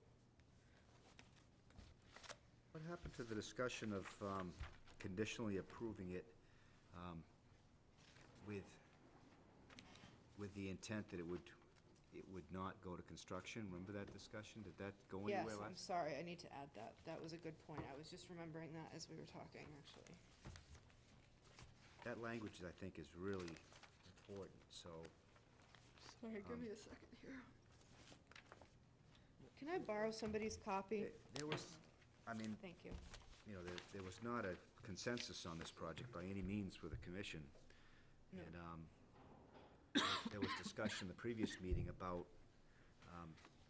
having a condition that if it was not possible to have this land go towards some conservation purpose, that there would be an approval for construction. Wasn't it that the assent? Yeah, well, the project was approved to be built, but we did have that discussion, so I can put a condition Well, I mean, that an effort, no, I'm just asking, if it wasn't part of the approval, then it shouldn't be a condition.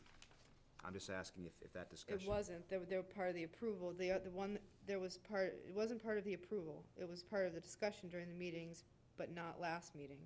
There was discussion, there was definite requirement of the donation of that parcel of land to the north. Back half. Hmm? The back half of his property.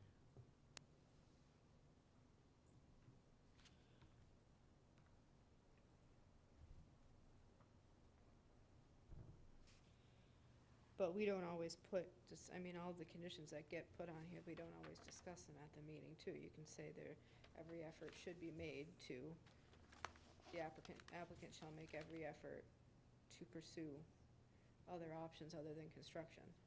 But shouldn't that be part of the vote? It wasn't part of the vote, but. I mean, how are we going to require that? I mean, there's no obligation Oh. it seems. Right, they did offer, and the donation of the parcel of land, the separate little parcel. I thought he had already made some effort He has made effort.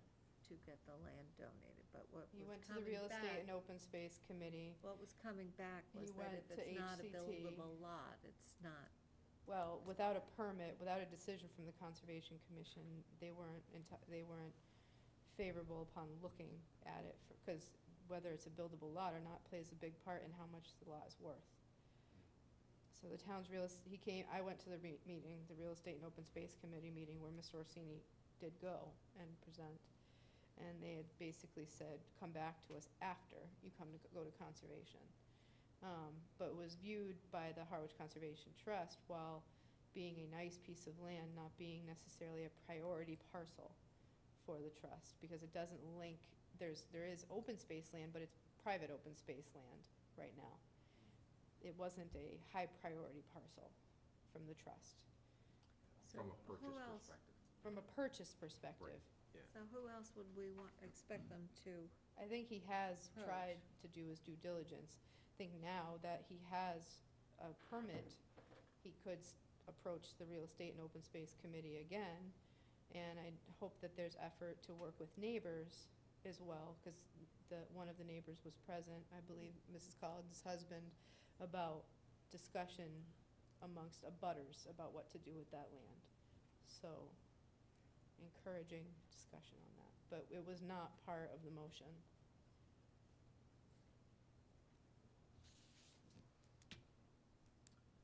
So, 4 people can vote?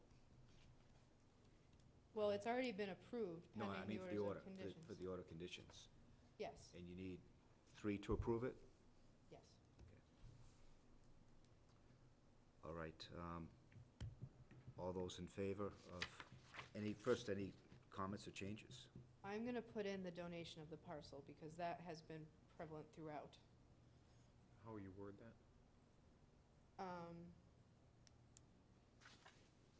As mitigation for granting the variance of construction in a regulatable wetland, the applicant shall donate, and I'll specify the parcel information, parcel of land, either to the Conservation Trust or to the Harwich Conservation. This is that separate Commission. parcel. Yes, that separate parcel. I don't think we talked about that in that last meeting, though, when we gave him the approval. I don't know, but it was in his packet of his mitigation efforts. We've talked about it a few times. Okay. I know we I'm pretty talked about comfortable it, adding that. I'm comfortable adding it. All right. All those in favor of the order of conditions for 56 Permit Keen with that one addition? Aye. Aye. 3 ayes, 1 nay, so it passes. One abstention, right? Yep. Okay. Passes.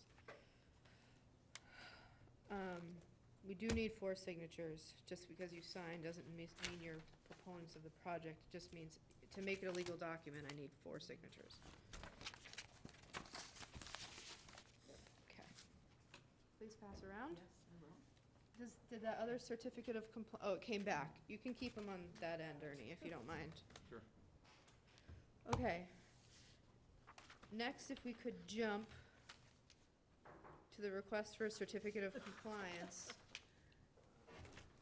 for 2059 Route 28 Ann Fagan. So you saw my write-up for you. The house itself is constructed appropriately with the everything to do with the house, the driveway, the septic, where the house is located, roof runoff going into dry wells, etc. We've run across a little bit of an issue with the planting, and not with how the planting was done, but essentially, and the contractor is here, present this evening, Jay Brown, in the back of the room. The company that installed the plantings is no longer working for the client. And when I went out to the site, because I noticed a very big difference between last fall and then recently when I went out last week in the way things looked out there.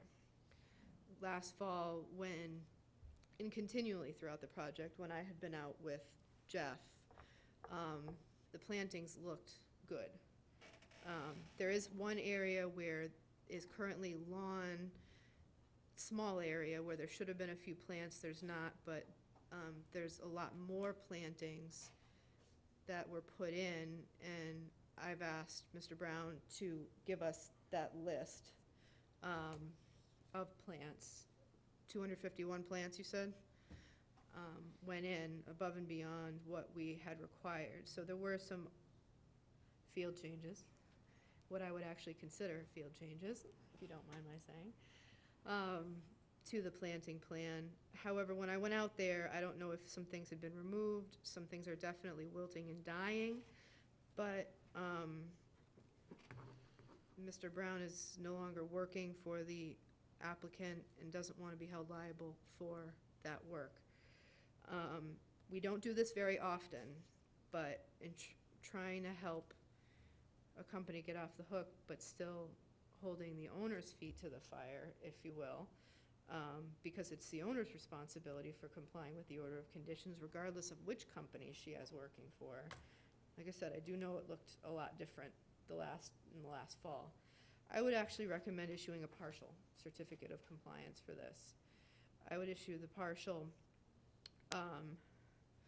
for the house portion and the structural components, the driveway, the septic, but, and you can do this, there's a checkbox for a partial certificate of compliance on the form, but not release the planting.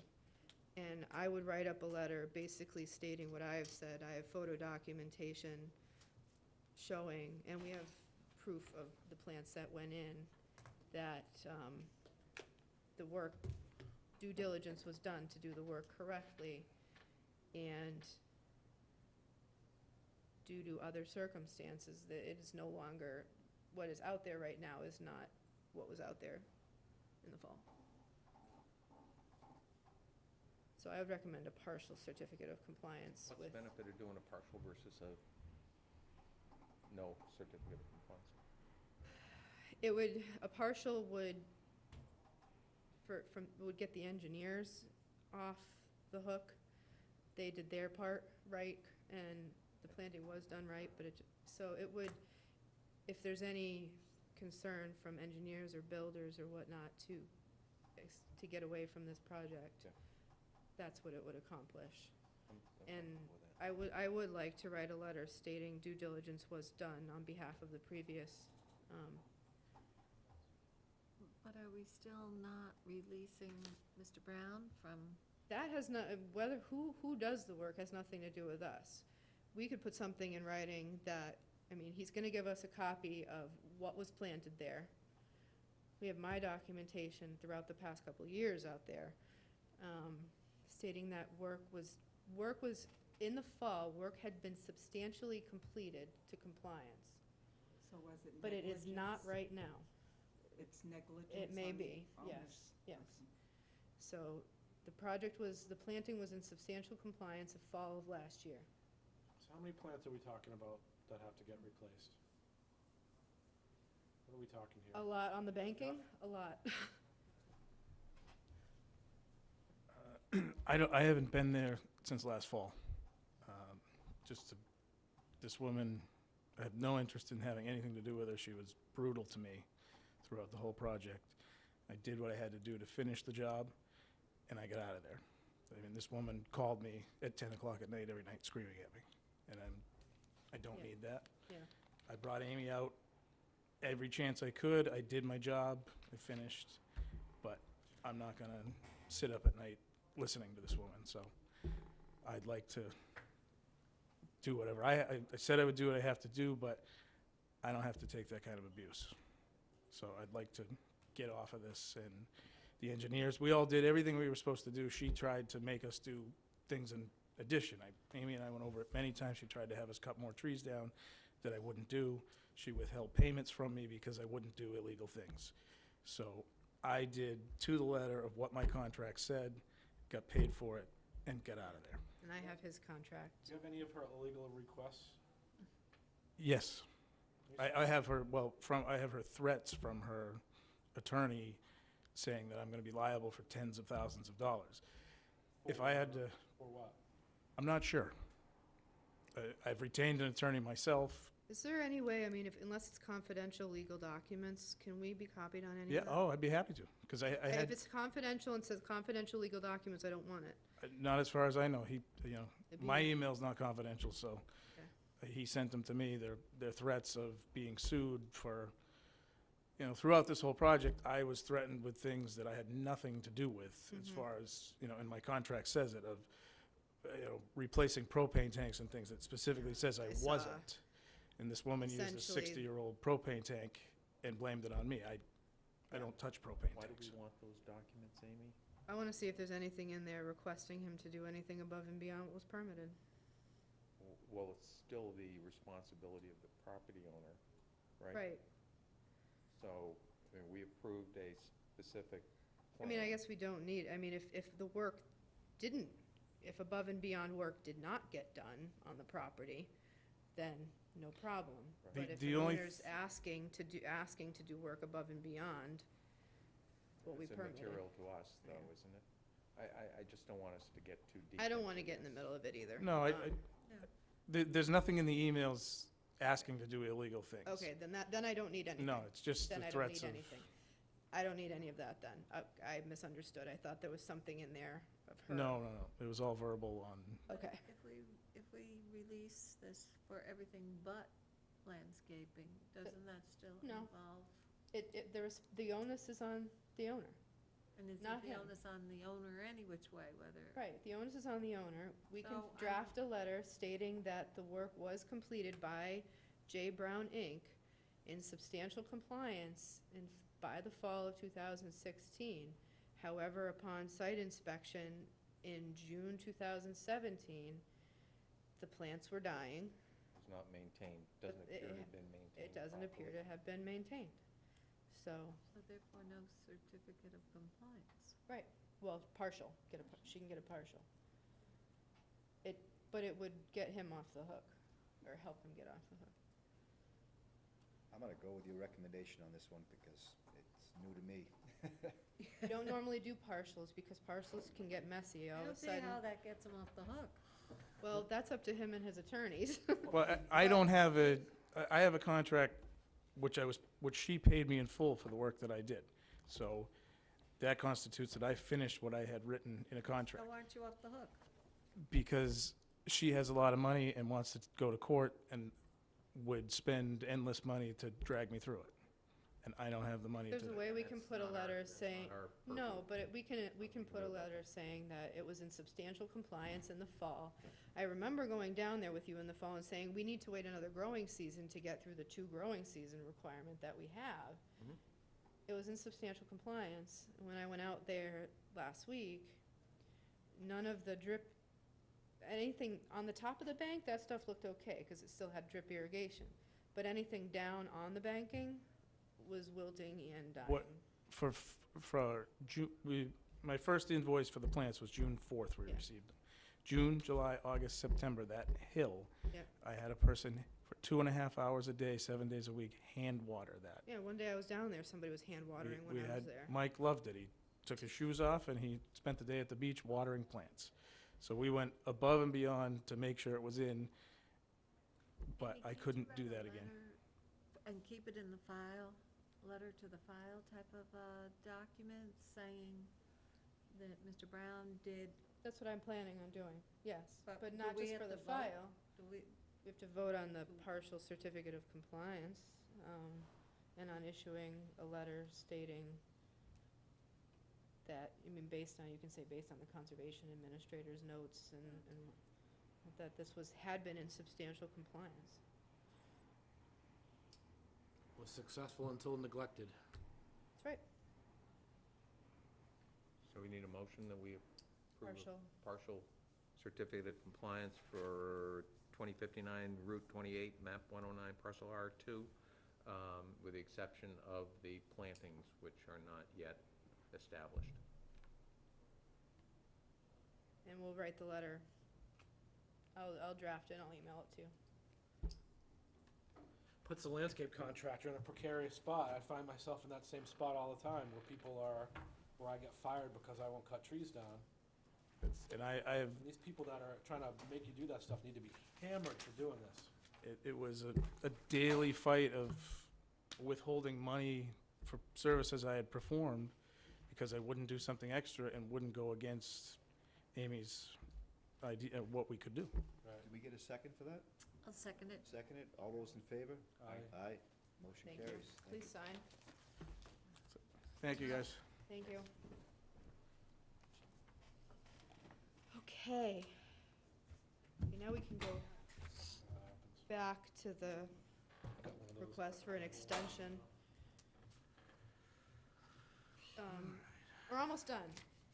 That was a good one. Feels like we just got here. Oh my God, I didn't even, excuse me, I haven't even looked at the clock. Oh my goodness. Oh, Okay. time? What? All right, so Thank God I had that ice cream. Brad and I had for dinner, because there was nothing else around. Ice cream You guys cone. had Ice cream cones, because I thought there was a Well, sandwich, okay, early. sandwiches left in the fridge. No. Anyway, request for extension, Paul Tinsley. Long and short of it, they would like a 2-year extension. This is this was the vacant lot on the corner of Davis and Snow Inn. Long and short, Mr. Tinsley purchased the property a couple years ago, proposed a spec house on it. The conservation, this is partially within the 50 to 100 feet of the top of coastal bank. The commission eventually approved it. Mr. Tinsley sold the property. The new owner, they had different ideas for what they wanted to do, so they came back to the commission for amendments.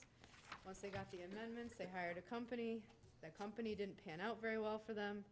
And if you go out there today, the foundation is in, and they've started basic rudimentary framing, but they expire this July. When I asked the extension, they said, the house, it's a big house, will take about a year.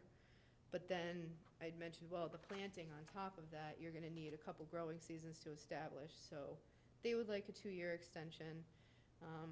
They've been trying to get this going, it's just, they've been hitting some roadblocks. So I'd recommend a 2-year extension for, well, it was Tinsley, now it's the Ashtarias on Snow Inn Road.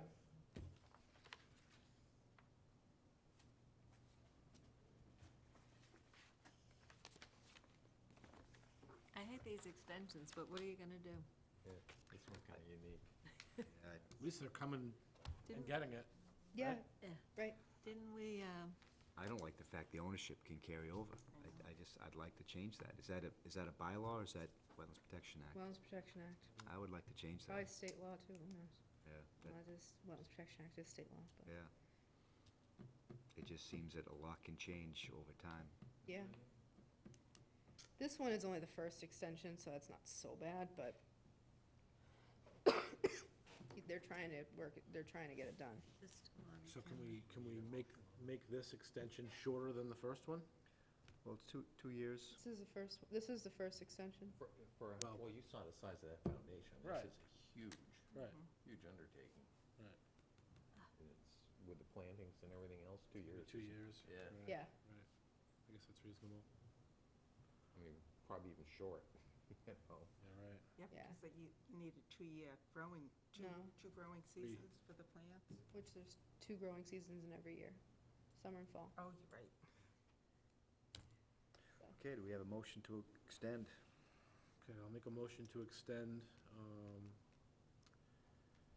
map 8 parcel N-5A on Snow Inn Road for 2-year extension, single-family home. Second. Second. All those in favor? Aye. Aye. Motion carries. We already approved, under the old thing, a pool, and didn't we go over these plans for this house Yeah, recently?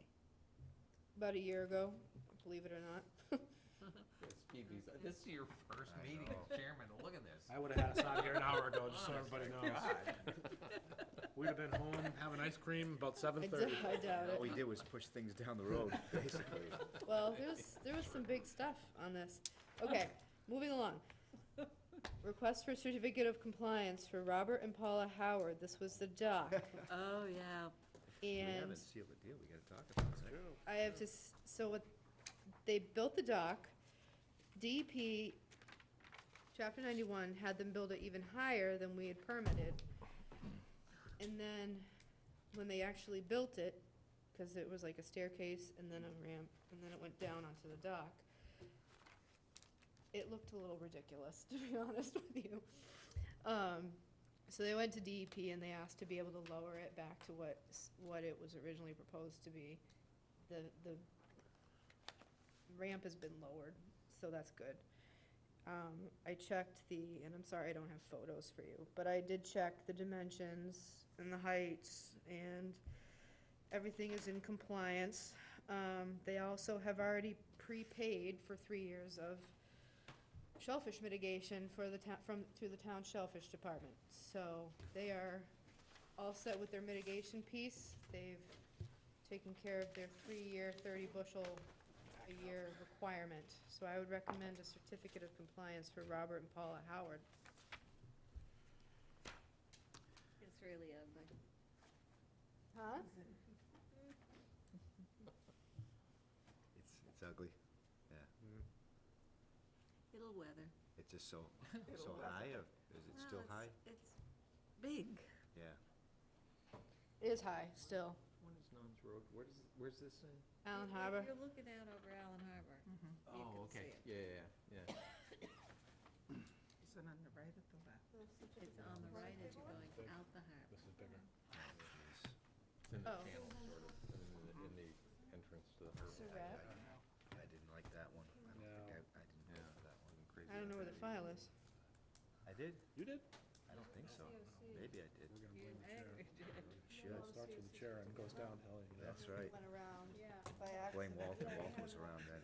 Is there, Guy. can you go on that pile and see if I accidentally sent 7 Nons Road, like if it was connected to something?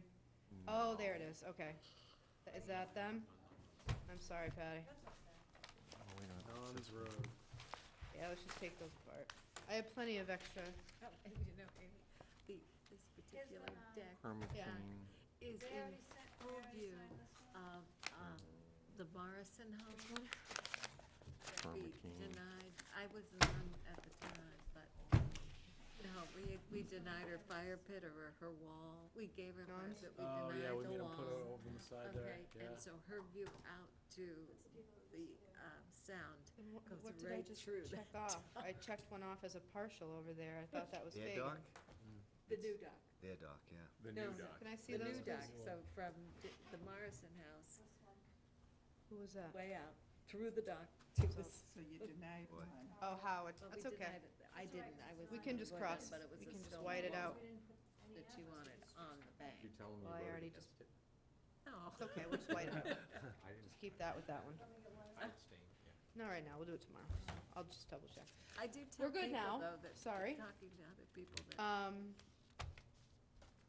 So request, yeah, we actually will switch it. I will switch it.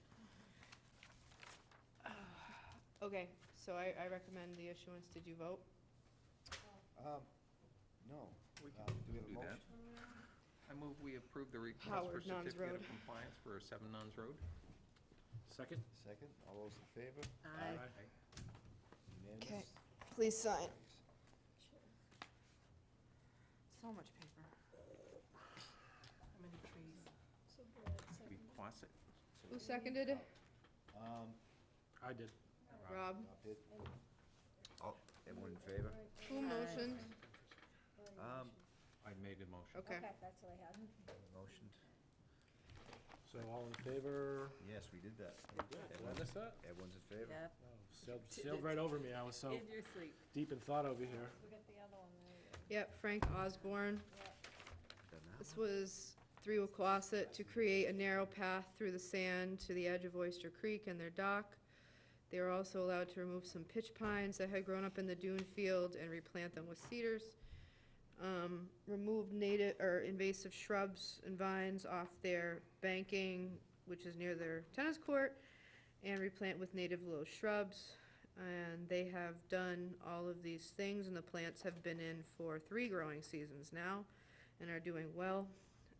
I would recommend a certificate of compliance for 3 Wauquasit. One question for you. Invasive plants, do we care if they remove those? We do. It was his mitigation for, moving the pitch pines and making the path. And invasive plants have a very poor root structure. They're not as good for No, but I mean, wildlife in general, habitat. they're not protected like natives would be. I mean, No, that's why we wanted them to be removed and understand, yeah. replanted. But, so they can continue to remove them. I assume they remove Yeah, I all would the put it invasives something to we note that they initially. can spot, Yeah. like, if there's any ones that keep coming up, they can keep removing them, maintaining that. Because bittersweet will do that, and honeysuckle will come back. Okay? Do we have a motion to approve? Move we approve 3 Wauquasit Road. Request made a for motion. condition. Second? Rob, second. All those in favor? Aye. Motion carries unanimously.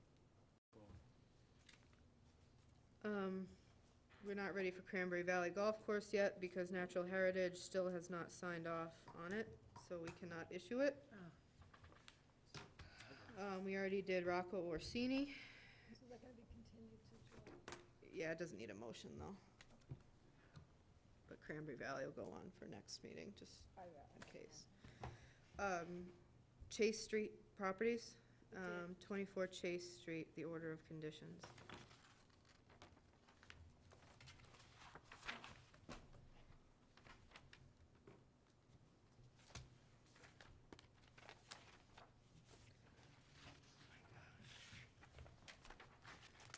Got a question, number 13.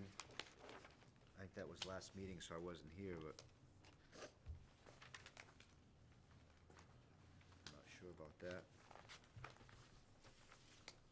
Can you, what's the, I have it right here. Do we want to allow any I need a irrigation copy here? next time.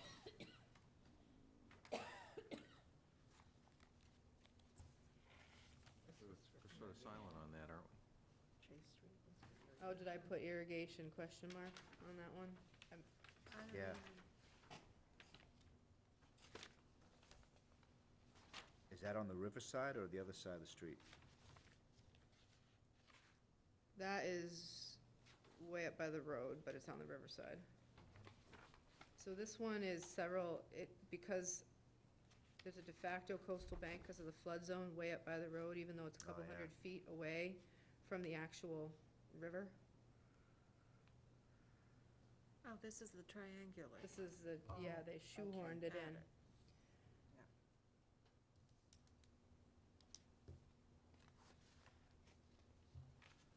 It's Yeah, I a don't- very small area. I have an opinion on that. Yeah, it's right up against the street, and only irrigation in the front part of it, Bill? I think. Well, irrigation in the front. Rodenticides. So you think Walter's home watching us? No. Not at 10. 24 Chase Street. Yeah, so if I'm reading this, just above general conditions, it says general conditions 1 through 20. Oh, is the numbering wrong? Well, it says, and on the preceding pages, should be read and followed, and you only got, well, I only see 15 general conditions, and they're on this, That was, not on the preceding pages anyhow. It's on the I'll have to 16. look at that. Yeah, I think it's just language. It may have just stayed from old documents and. Yeah, I'll look at that, sorry. same way with the one before, or senior. So, irrigation in or out? Probably should be what was discussed, right? We didn't really discuss it. I mean, I think in the front, on the roadside would be fine, but in the back, near the 50-foot line from the de facto top of coastal bank, I would say, it's all wooded. I mean, I don't maybe think they were temporary above-ground drip irrigation for the establishment of the plantings, but no underground irrigation in the rear. But up by the road, I don't see, that's outside the 100-foot buffer zone anyway. Yeah. up to you guys, I wasn't there. If they're not looking for it, you could stay silent on it, I guess. They weren't really, I don't think anyone really even brought it up. no. I don't remember it being discussed. So maybe if they come back and ask you, you can tell them a top of ground, What? 3-year setup, right?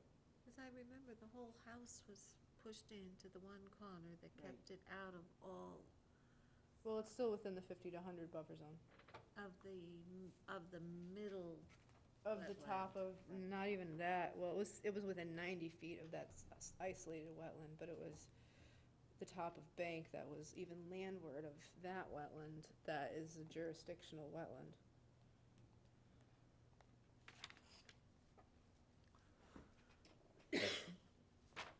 What do you favor?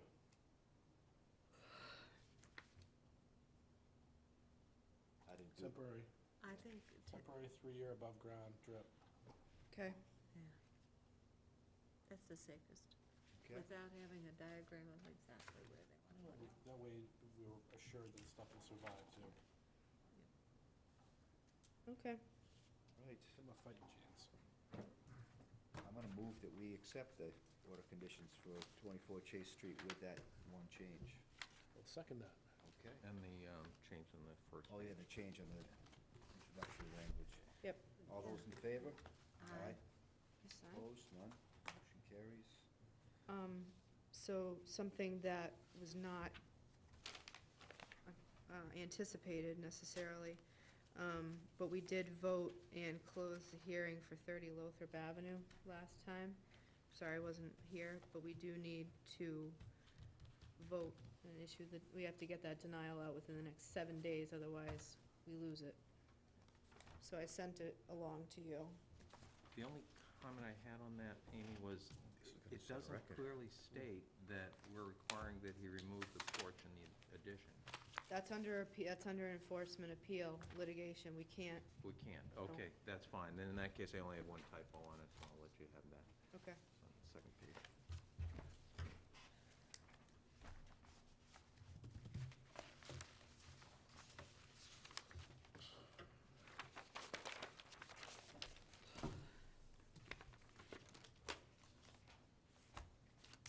Anything else for Lothrop Avenue?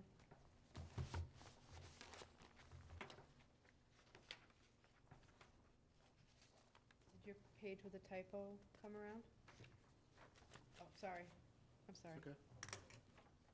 Thank you.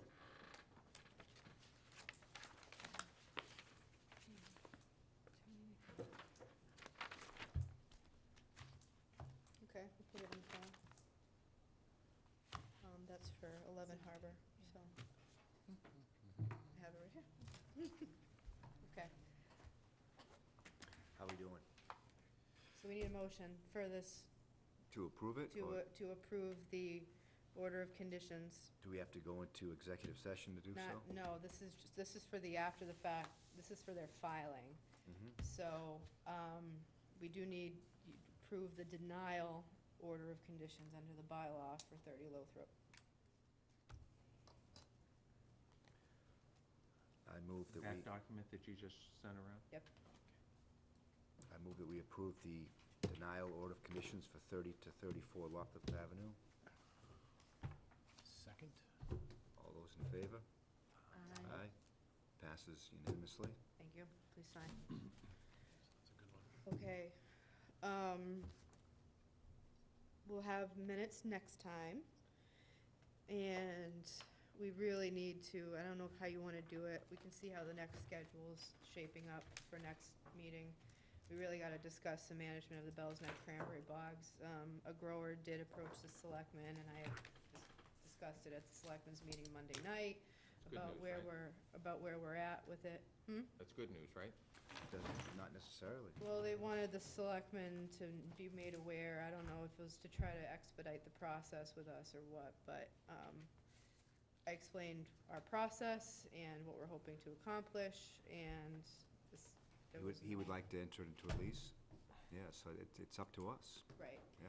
No, and they understand that. Yeah. They didn't know why he was approaching them, so. Right. But anyway, Is there any chance to have that review of options that we've discussed several times? Is that, I don't know if I don't know what the cost is gonna be, right? but, I'm Yeah, hoping. see, I think that there's different public opinion on what should happen, Mhm. and I think to, cover our interests, we probably should have that document. Otherwise, Right. it's gonna be just a free discussion. Right, right. And I favor just letting it go back to nature, Me too. and but I wouldn't wanna say that in a public hearing without having a document to lay out options. Yeah. So I do think it could become contentious. And we can choose not to lease it, that's totally an option. We have to make a decision soon, though, because if we are going to lease it, we've been managing it to keep it fairly viable, but there's only so much you can do. Yeah. So we've got to, I don't know, There'll be some backlash if we're not well-supported, I think. Right. And, but at the same time, I think the previous lease was a bad deal for the town, and Yeah.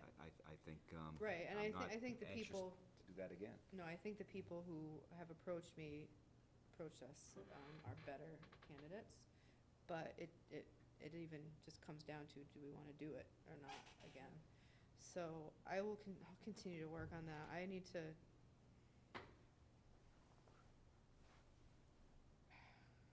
I've been trying to get a lot of free advice too, because we don't have money, we don't have much money in our budget, and this could be a bigger ticket item for professional services, so we've gotten informal opinions, but nothing formalized yet.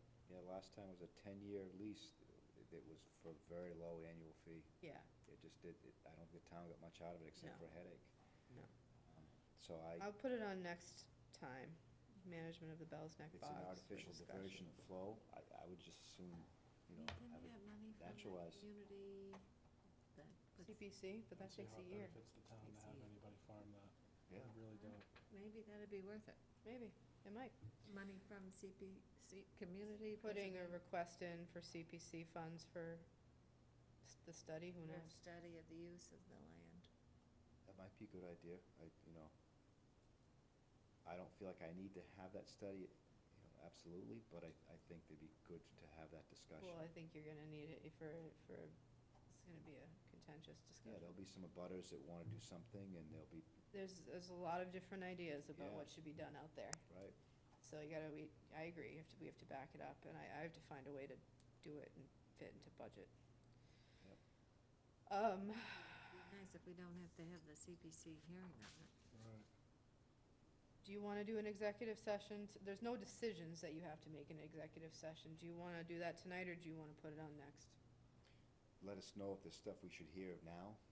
If not, then maybe, But a Hearing. couple of people from the last meeting have requested to go to the next meeting because like the Snowing Road, Richmond know. Harbor, and This week, a couple others had, Hmm? because they didn't want to no, have you it can't tonight. until yeah, Next week not might until, be. when they're not Yeah. going to go in. Do you want to do one tonight? I mean, it's essentially an update. yeah, since we talked about 11 Harbor Way, Okay. I'd be interested. So you need to vote to exit regular session and not come back, and then roll call in, and we'll wait for the tape to go off and turn that off too. Okay. So you motion in a second, and then a roll call to leave regular session and go into executive session, not to return. Yes, you can. Move we leave regular session and go to executive session. Sorry. Second. We do a roll call? Yeah. Do we To go into executive session. yeah, we don't motion and vote, we actually just do a roll call. No, right? you motion second and then roll call. Okay. Yep. All right, so the second was made by Rob. Hi, Brad Chase.